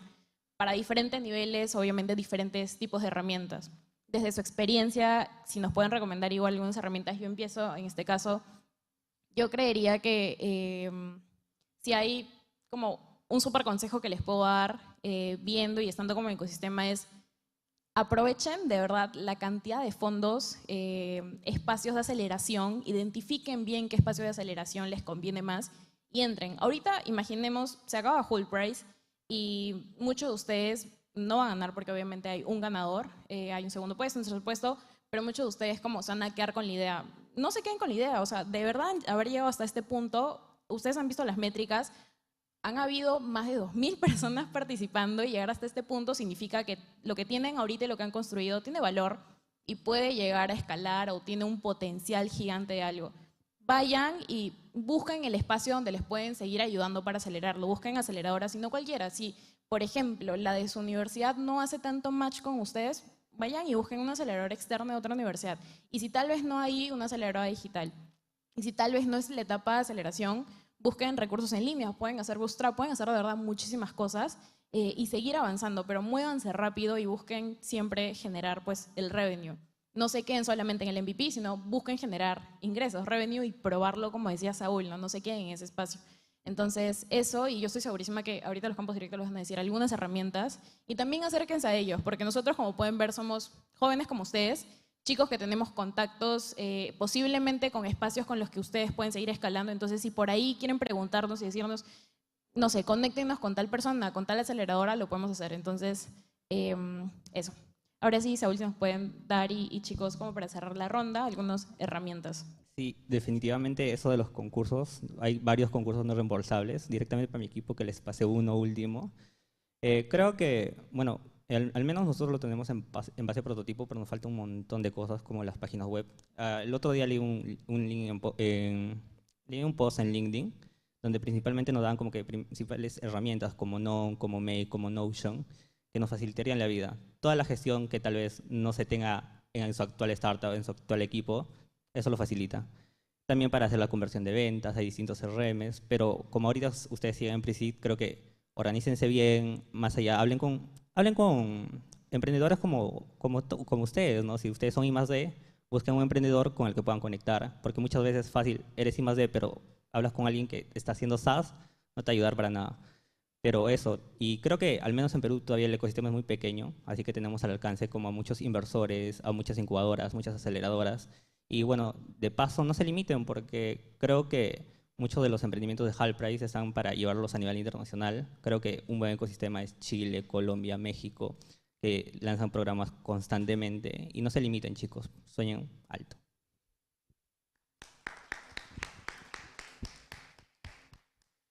Sí, lo mismo que decía Andrea, vean las oportunidades que hay dentro de la universidad, tanto para Rex, Steelwork, Easy, Randy, chicas, hay varias oportunidades en la universidad que a veces uno tiene que buscarlas, porque a veces la universidad no promociona sus programas, no sé, ya será cuestión de ellos, pero o sea, siempre hay oportunidades, hay que saber buscar bien, hay que saber bien con quién hablar también. Cuesta bastante en una universidad como católica que es demasiado grande y hay demasiadas direcciones que te mandan de una a otra. También es bastante a veces complicado, pero es saber identificar tanto dentro como fuera de la universidad. Si hay oportunidades hay que saber buscarlas y si no sabemos cómo buscarlas hay que saber a quién preguntarle también para poder encontrarlas. Además de eso, también algo que decían era, anímense a ir a eventos de otras universidades, porque hay veces donde yo como universidad católica puedo estar flaqueando tal vez en esto, pero la uni me puede ayudar a mis chicos a potenciarlo mucho más. O puede ser igual en el caso de Sam, que tal vez le falta un poco, pero la PUC puede estar un poco mejor en eso. Entonces, no solamente se queden en la universidad, vean afuera de estos, no solamente ya pucha universidad, sino también den otro paso más, ¿no? Siempre es importante saber que tenemos conocimiento a la mano, tenemos diferentes fuentes. Entonces eso. Y por otro lado, también busquen, por ejemplo, estos espacios tanto de Hult Prize. Si alguno de ustedes quiere ser parte del equipo organizador, les recomiendo, chicas, yo las veo el siguiente año, les juro, a los 3 equipos, no se preocupen, las veo el siguiente año, pero es porque justamente es parte de seguir creciendo. Entonces, ustedes ya como participantes, ya como organizadoras, creo que les da también un doble enfoque de no solamente como participar, sino ver realmente cómo se mueve el ecosistema. Y sí, eso.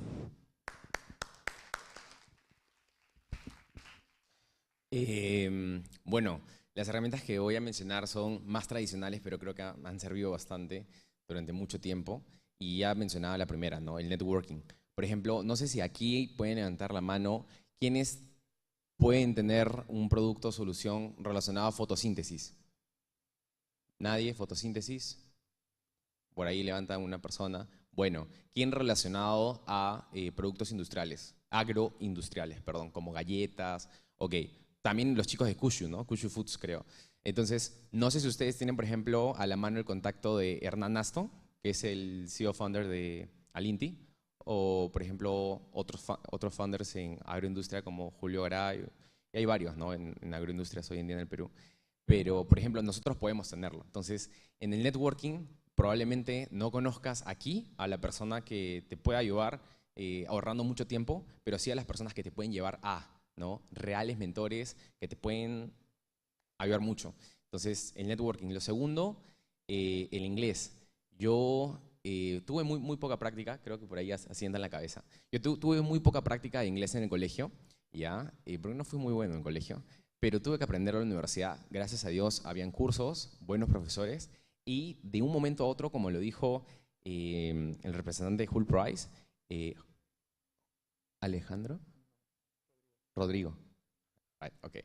Entonces, hay oportunidades que salen así. Se me dio la oportunidad de hacer un doble título en Francia y ahí tuve que perfeccionarlo, ¿no? De hecho, por ahí también conocí a Álvaro, que está, ¿no? Que hoy día nos habló sobre su emprendimiento como finalista y me di cuenta que el inglés te puede abrir justamente las puertas, como dijo Andrea, a muchos concursos, no solo de Perú, sino de forma internacional. Hay muchísimos concursos donde no les importa si eres del país, ¿no? Donde se está organizando o no. Concursos que desde Suiza, donde lo conocí Álvaro, llaman a emprendedores, desarrolladores, innovadores, diseñadores, lo que sea, para simplemente demostrar su talento. Entonces, el inglés realmente es una herramienta muy útil. Y lo tercero y último es con respecto... no me acuerdo, la verdad. ¿Tú te acuerdas? ¿No? Bueno. Pero estoy seguro que teniendo networking, teniendo inglés, realmente las puertas se abren muchísimo. Ah, sí, ya me acordé. Lo tercero tenía que ver con los fondos, como dijo Andrea, ¿no? Hoy en día hay demasiados fondos, muchos más que antes, no solo en ProInnovate, sino a nivel LATAM. Tuve la oportunidad de participar cuando trabajé en una startup en 500 startups, 500, y la verdad es que fue una experiencia increíble. Entonces, ustedes no deben soñar en corto, no deben soñar en pequeño. Como dijo Saúl, sueñen en grande, porque a esta edad en la que estamos, y me considero todavía con mis 23 años, ¿no? A esta edad en la que estamos, podemos recordarla de acá a 5 o 10 años y va a depender de nosotros si vamos a estar orgullosos en la forma en cómo hemos invertido nuestro tiempo, cuánto nos hemos sacrificado y si hemos o no logrado los resultados, pero podemos hacer de todo. Todavía somos muy jóvenes.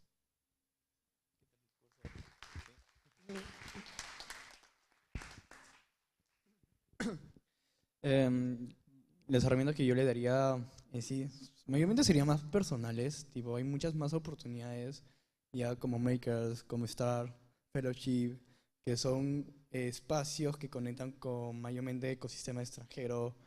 Makers es de Colombia, Star es de Suiza, si no me equivoco, ¿no?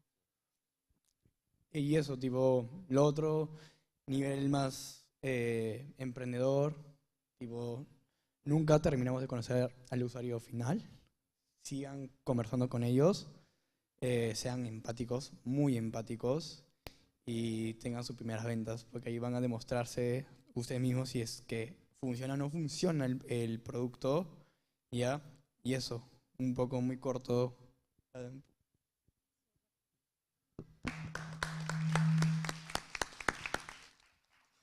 Y ahorita me acabo de acordar que justamente hablando de cosas grandes, yo sé que muchos de ustedes fácil han asistido a alguna de estas charlas, pero en algún momento durante el programa tuvimos estas National Talks. Y como pueden ver ahí, nosotros dijimos, ok, ¿quiénes son las personas más cracks que conocemos haciendo producto? ¿Quiénes son los más cracks evaluando startups sostenibles? Entonces, nos fuimos a eso. Como pueden ver ahí, estas personas, está Andrés Bilbao, muchos de acá yo creo que lo conocen, founder de Rappi. Las organizaciones que mencionaban como Makers, por ejemplo, Alan Argüello también es un emprendedor con bastante experiencia en México, de Makers, o Lorena y muchos más que, o por ejemplo, Emiliano, el de arriba, es el ganador global de hace unos años, y Andini ha sido igual semifinalista global del año pasado. Entonces, estos contactos están aquí y están como que a un paso de nosotros. Y a eso es a lo que muchos de nosotros nos estamos refiriendo cuando decimos networking. Puede que ustedes no conozcan a la persona que les va a abrir la puerta para tal fondo, pero puede que si conversan con la persona de su derecha, sí. Justo me acuerdo que ayer, durante el almuerzo, estaba conversando con Cris, una jurada de acá, y entre las dos compartíamos después de muchos meses que una de las cosas que nos llevábamos y de las que de verdad seguimos aprendiendo es conversa con la persona que está a tu derecha o a tu izquierda en un espacio de networking. De verdad, no sabes cómo esa persona probablemente tenga o te pueda abrir las puertas a tu siguiente trabajo. En este caso, ustedes siendo founders, a tu siguiente espacio donde te pueden dar un fondo, a un venture capital, a tu siguiente co-founder, a alguien de tu equipo. De verdad que las personas y las conexiones, yo diría, como dijo Diego y muchos de acá, es de lo más importante que se pueden llevar en este tipo de concursos, ganen o pierdan. Entonces, sí, quería recordarles eso y me había olvidado que no había puesto este PPT. Y con eso igual ya ir pasando, yo sé que nuevamente están muchos expectantes, me están diciendo que todavía faltan unos cuantos minutos para que vengan los jurados y nos den los resultados. Pero bueno, para cerrar y muchas gracias igual por escucharnos, por conocer a algunos de los líderes, estos son unos cuantos de, como les dije, como 20 universidades. Me gustaría que pasen por favor aquí adelante para tomarnos una foto y para que se acuerden, etcétera, las personas que han sido parte del team organizador de cualquier universidad, del team nacional también, para que nos puedan ver y principalmente para que nosotros nos llevemos un recuerdo. Así que chicos, por favor, si pueden pasar adelante y nos podemos ir parando para una foto. Y eso, muchas gracias por escuchar.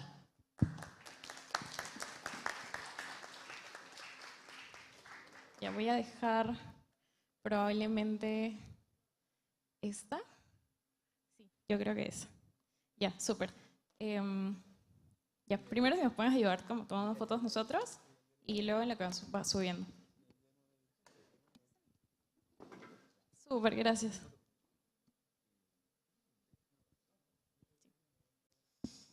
Si pueden ir bajando, chicos, por ahí arriba que están. Clau, si puedes ir subiendo, por favor, estás por aquí, para tomarnos la foto. Bianca.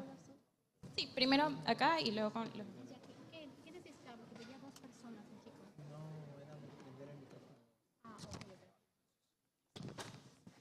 Súper. Varias, ¿no? 3.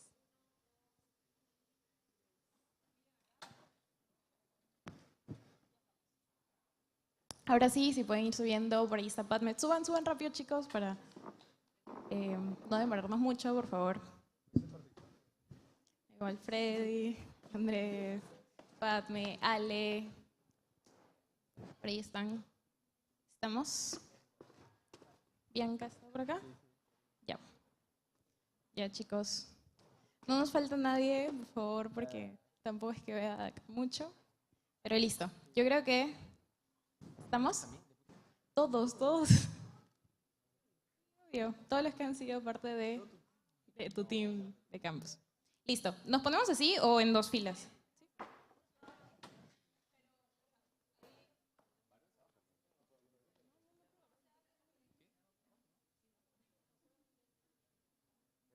Ya, en 2 filas. Está bien.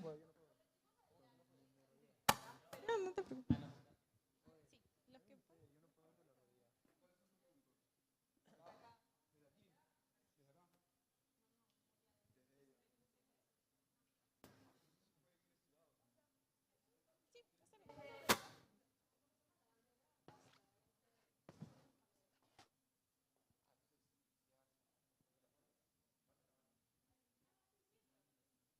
Listo. ¿Está?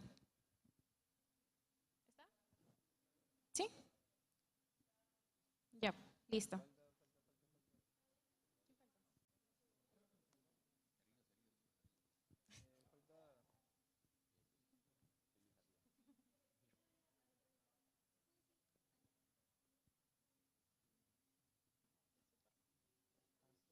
Ay, chicas, vamos rápido. Y ahora sí creo que son varios.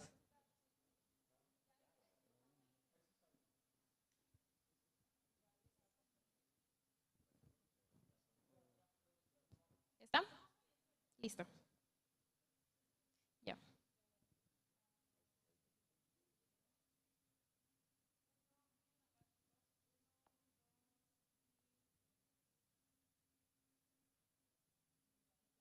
Ya. Listo. Ya. Gracias, chicos. Necesito que abran una puerta para que las hagan pasar.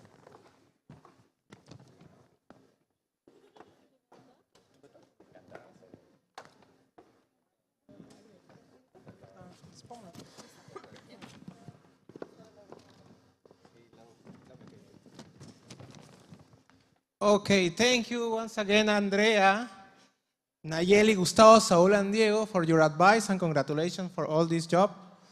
Now, Universidad Científica del Sur is pleased to present the folkloric ballet. They will present a mix of 3 dances of Peru: tangarana, tondero, and marinera norteña. Please give them a round of applause and welcome them.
La gripe llegó a Chepe, ya llegó.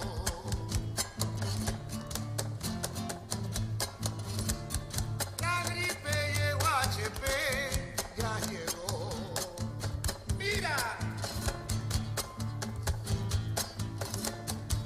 está matando mucha gente y como muere tanto pobre y no muere la decente, ¿por qué será?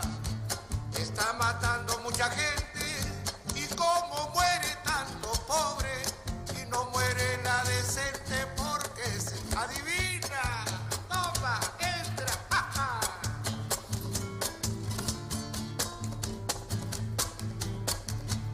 Yo no soy de aquí, soy de más allá. Yo no soy de aquí, soy de más allá. Por eso me andan diciendo, árbol, préstame tu sombra para dormir. Ese sueño, si acaso viene tu dueño, pégame un grito que se oiga. Árbol, préstame tu sombra para dormir. Ese sueño, si acaso viene tu dueño, pégame un grito que se oiga.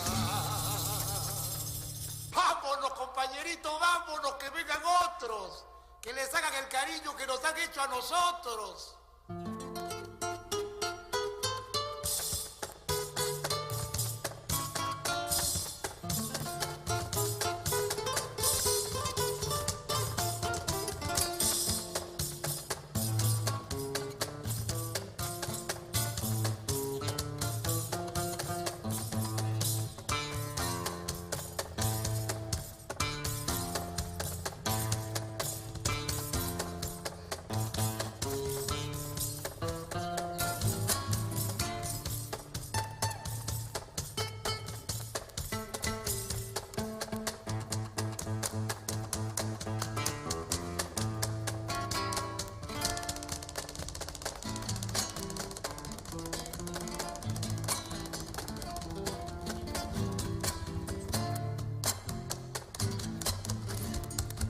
La gripe llegó a Chepe, ya llegó. Óyeme. La gripe llegó a Chepe, ya llegó. Oigo, oigo, jaja. Está matando mucha gente y como muere tanto pobre y no muere la decente, ¿por qué será? Adivina.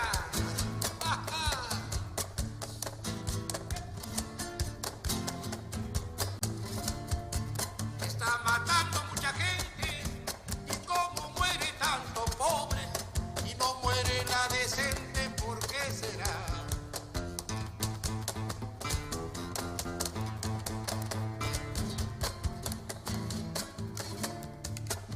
Yo no soy de aquí, soy de más allá. Yo no soy de aquí, soy de más allá. Por eso me andan diciendo, árbol, préstame tu sombra para dormir. Ese sueño, si acaso viene tu dueño, pégame un grito que se oiga. Árbol, préstame tu sombra para dormir. Ese sueño, si acaso viene tu dueño, pégame un grito que se oiga.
se te va a picar la tangarana.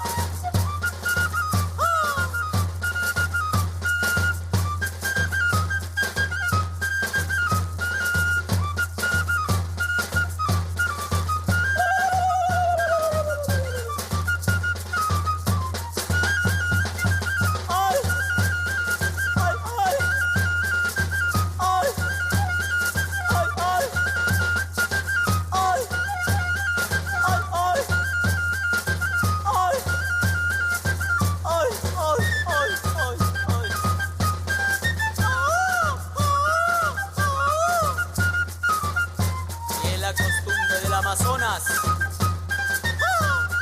Yurimaguas y todos los departamentos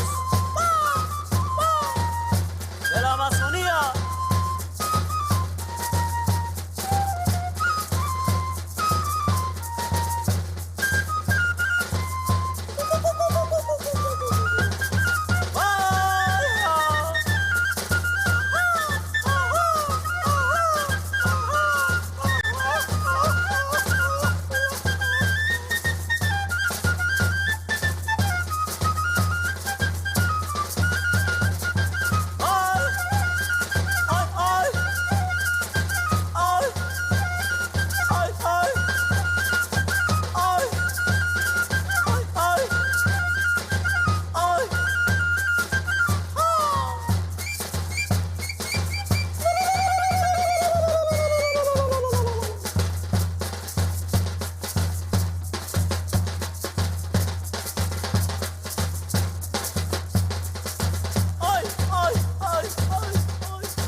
¿Qué tal? ¿Qué tal? ¿Cómo están? ¿Me escuchan? Ya, yo no los escucho. Vamos, otra vez porque no los escucho. Voy a hacer como que recién entro para... Olvidemos lo que acaba de pasar. Ok, entro. ¿Qué tal? ¿Cómo están? Hago otra prueba porque creo que tampoco los he escuchado. Ya. Esta vez con ganas. Ya fue con un pulmón, vamos con los dos. Vamos con los dos. Yo confío en ustedes. Sé que pueden. Han venido de tan lejos. No es por las puras. Respiremos. Ok, ya. ¿Qué tal? ¿Cómo están?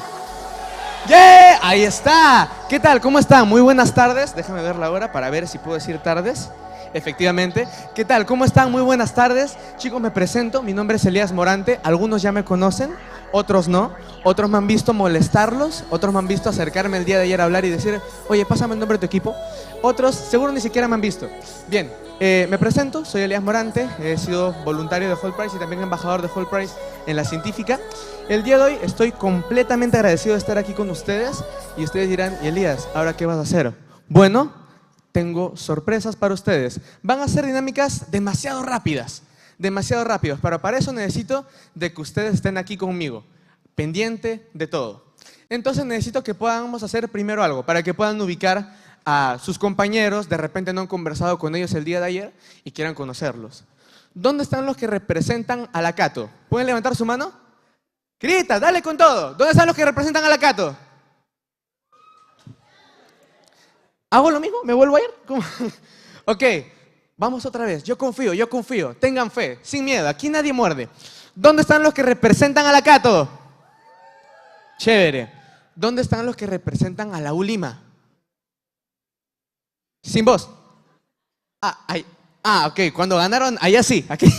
Ok, ya, chévere. Ulima, tenemos Cato. ¿Qué universidades más faltan? ¿Dónde están los que representan a la ESAN? Bien, ahí está. Lo dieron todo. Perfecto. Los que representan a mi alma mater. Científica. Ahí estamos. Perfecto. Ahí también otro. Vamos con todo. Bien. Ok, me faltan más universidades. ¿Dónde están los que representan a la Villarreal? ¿Pi? No. ¿Ah? Ok. Tenemos gente de diversos lados. Incluso tengo un amigo por acá que ha venido desde Chosica. Así es, él es recontra hincha y está con nosotros. Tenemos gente de diversos lugares. Probablemente no los conozcan, probablemente sí, probablemente ya hayan conversado con ellos. Y para poder hacer que ustedes puedan contactarse sumamente rápido, de una manera bastante incluso interactiva, porque quiero que puedan conocerse. No quiero que se queden mirando y se queden con su grupito de, no, yo con mis amigos de la Cato y nadie más. Quiero que puedan conocer y para eso es este tipo de eventos. ¿Para qué? Para que hagan networking. Y si les da roche, no se preocupen que yo los voy a obligar a que el día de hoy pierdan ese roche, pierdan esa vergüenza. Amén. Me gusta tu energía. Pierdan ese roche, pierdan esa vergüenza y puedan acercarse a los demás. Entonces, aquí, si alguien no levanta la mano, lo invito a retirarse. ¿Alguien de aquí no tiene LinkedIn? Perfecto. Todos tienen LinkedIn, ¿verdad? ¿Pueden levantar su mano los que sí tienen LinkedIn? Chévere, me encanta. Ok, todos saben utilizar LinkedIn. ¿O alguien quiere clases? Comparto mi pantalla. Ok. Por favor, requiero que entren a su LinkedIn y donde dice buscar, algunos ya saben esto, le den clic y a la izquierda hay un cuadradito chiquito. Todos dicen, oye, ya sé lo que va a hacer este loco. Sí, no se preocupen, ya saben, prepárense. Hay un link, un cuadradito chiquito, denle ese link y tienen ¿qué cosa? Un código QR. ¿Para qué? Les tengo un reto. Quiero que el día de hoy conozcan a mínimo 5 personas. Mínimo 5 personas que apunten lo siguiente: su nombre, su edad, proyecto y universidad. Repito, nombre, edad, proyecto y universidad. Solo 4 cosas. Nombre, edad, proyecto y universidad. Si quieren ustedes, expláyense, conversen más, lo que necesiten. Pero 4 cosas. Nombre, edad, proyecto y... Se durmieron. Nombre, edad, proyecto y... ¿Tan cansados están?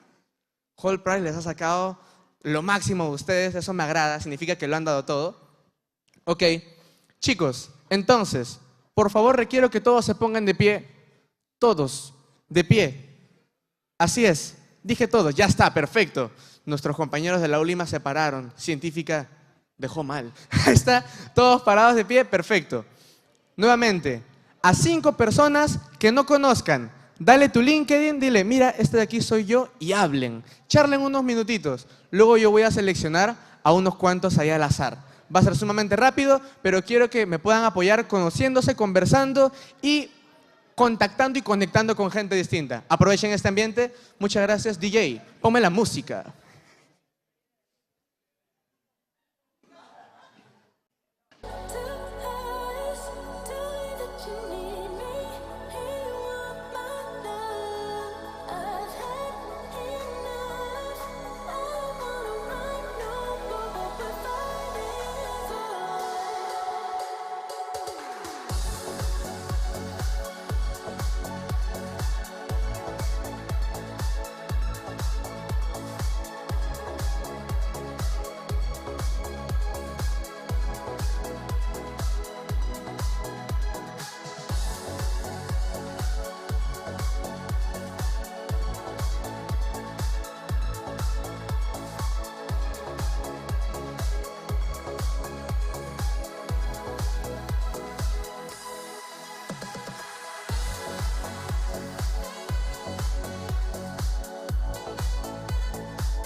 I've never been so sure it's you and I need it all.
Too many nights spent lonely in despair. You're all I want to keep me warm. Wish you were here instead. I'm all alone. Yeah, I won't let go, 'cause I don't wanna waste another night alone. Don't go home. I'm gonna ask you to stay another night.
you.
Okay. I will ask to everyone to go back to your seats, please. So we're about to finish. This was an amazing weekend. I want to congratulate all of you to the finals teams. All of you made a wonderful job and very interesting proposals. And thank you for thinking this for build a best future for all of us. Please, an applause for you.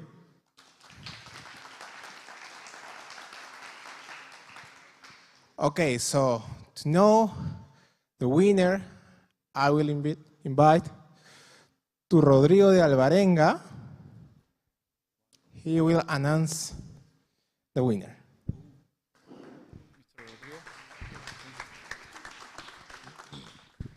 Thank you. Wow. So, are you ready?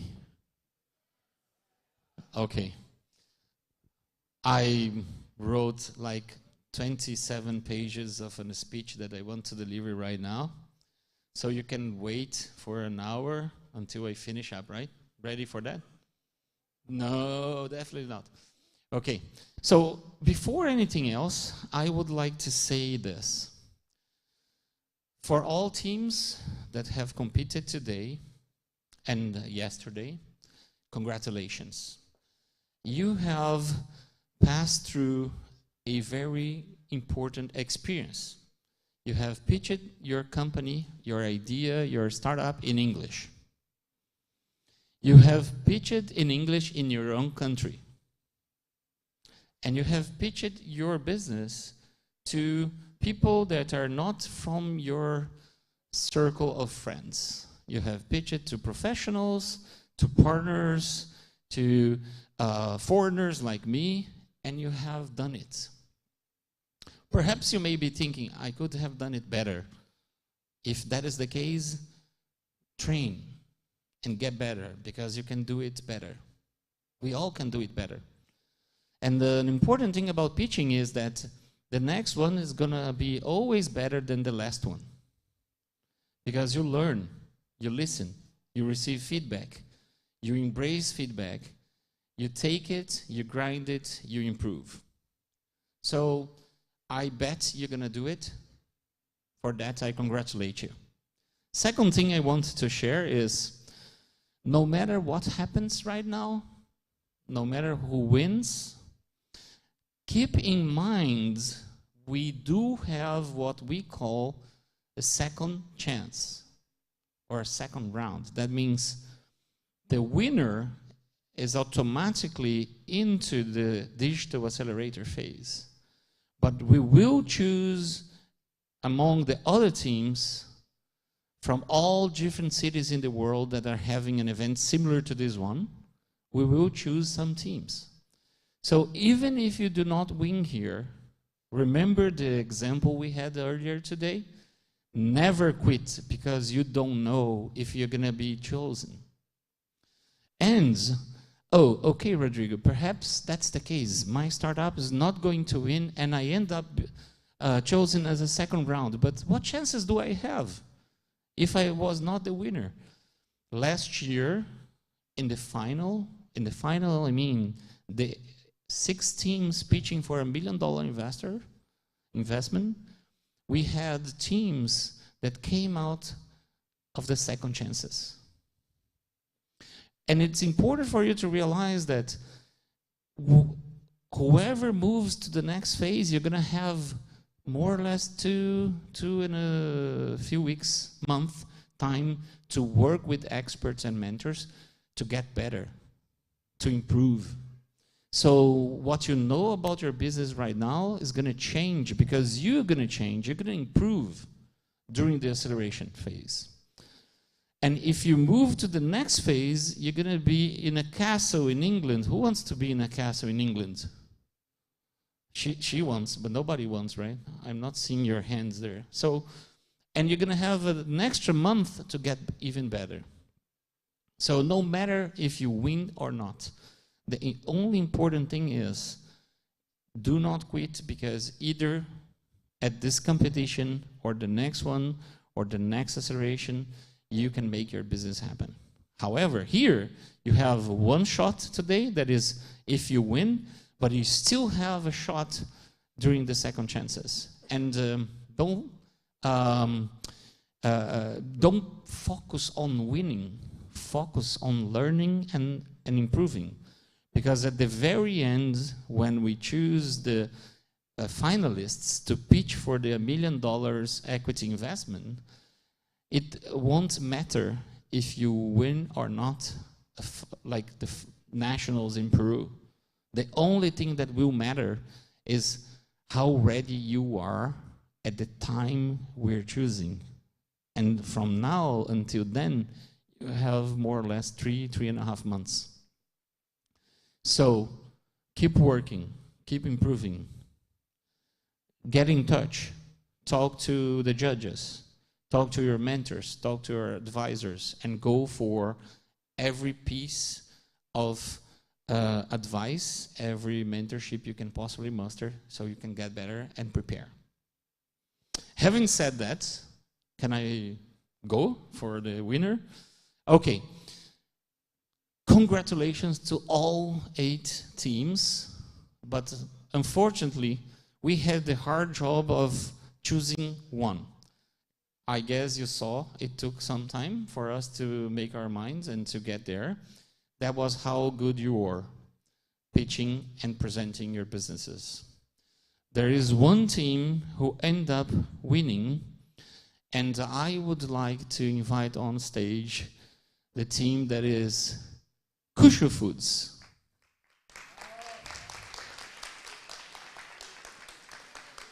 Yeah, you, yeah. Finally some energy, right?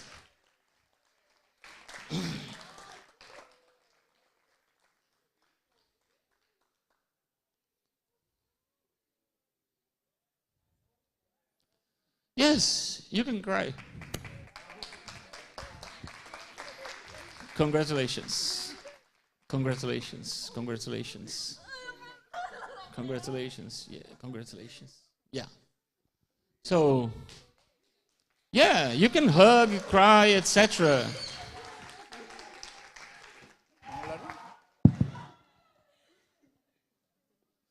Who's gonna speak on behalf of your team? Yeah. You can thank your mother, your father, your grandmother, whoever else who helped you. Go ahead. Well, it feels really, really great for us to have this experience and this opportunity to share with all of you our proposal for dealing with a big, big issue in Peru, and not only Peru, but the world. So we are really grateful for that. We thank you so much for this opportunity and to choose us to change the world. Thank you, thank you.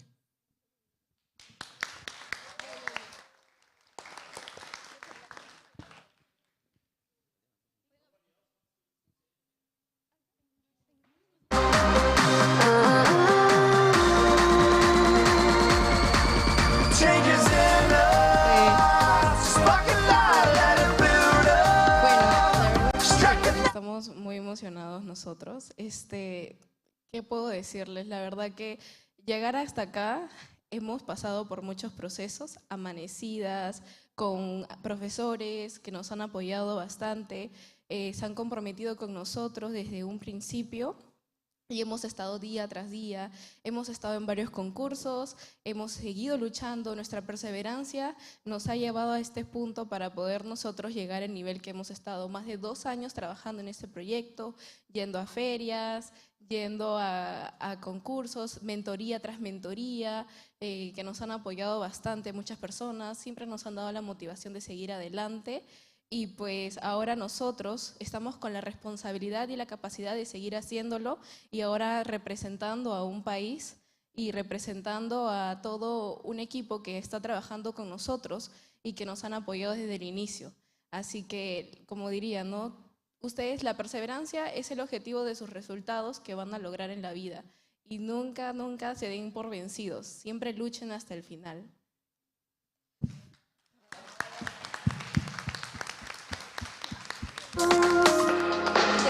All the hurdles we face, all the moments we try, we could just walk away, let it slide past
settle. Love can put us to the test, but we're not gonna rest. We're here to give it our best. We give it all, risk it all, hit the wall, take a fall, rise back up, dust it off, stand up tall, take control. We know deep down, time is now. Together we'll make it. Changes in us, spark a light, let it build up. Strike the light, set the scene up to shine bright. Can you feel it? Changes in us, spark of life, let it build up. Ignite the fire, let's make it real and change the world. We gotta dream it, do it, live it.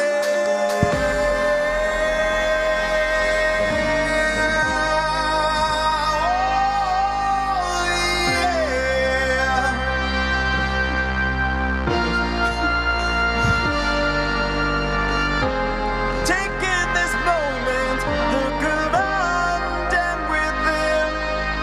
We have so much power, it's time to get on it. It's okay to begin.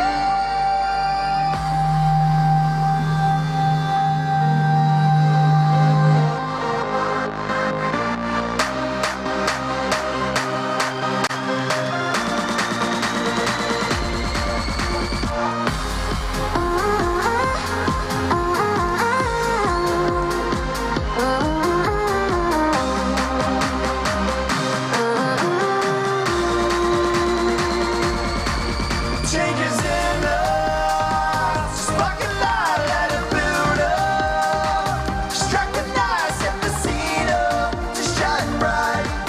Can you feel it?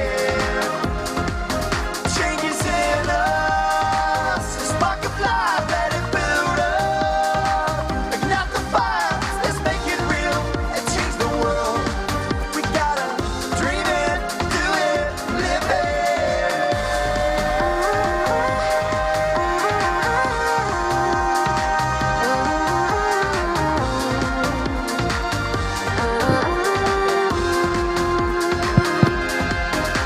Okay, so congratulations, Kushu Food. Thank you very much. This is all for 2025.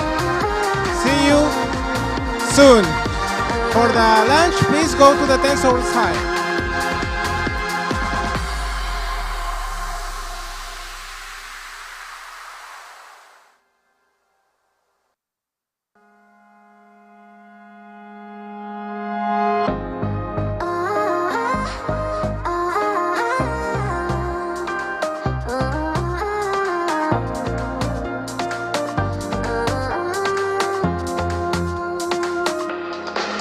Oh, the hurdles we face, oh, the moments we try. We could just walk away, let it slide, pass it by. But we've heard the call, the world needs us. Step in and step up, and now we just can't stop or let up until we're settled. We know the change is coming fast, and it's gonna last. We're here to give it our best. We give it all, risk it all, hit the wall, take a fall, rise back up, dust it off, stand up tall, take control. We know deep down, time is now. Together we'll make it. Changes in us, spark a light, let it build up. Strike a night, set the scene up to shine bright. Can you feel it? Changes in us, the spark of life, let it build up. Ignite the fire, let's make it real and change the world. We gotta dream it, do it, live it. Now we have spread our wings and we know what it's like to fulfill our dreams. So high in the sky, time to spread the light. Time for people to join us. Charge up and get up, and now we just can't stop or let up until we're all settled. Life can put us to the test, but we're not gonna rest. We're here to give it our best. We give it all, risk it all, hit the wall, がったすら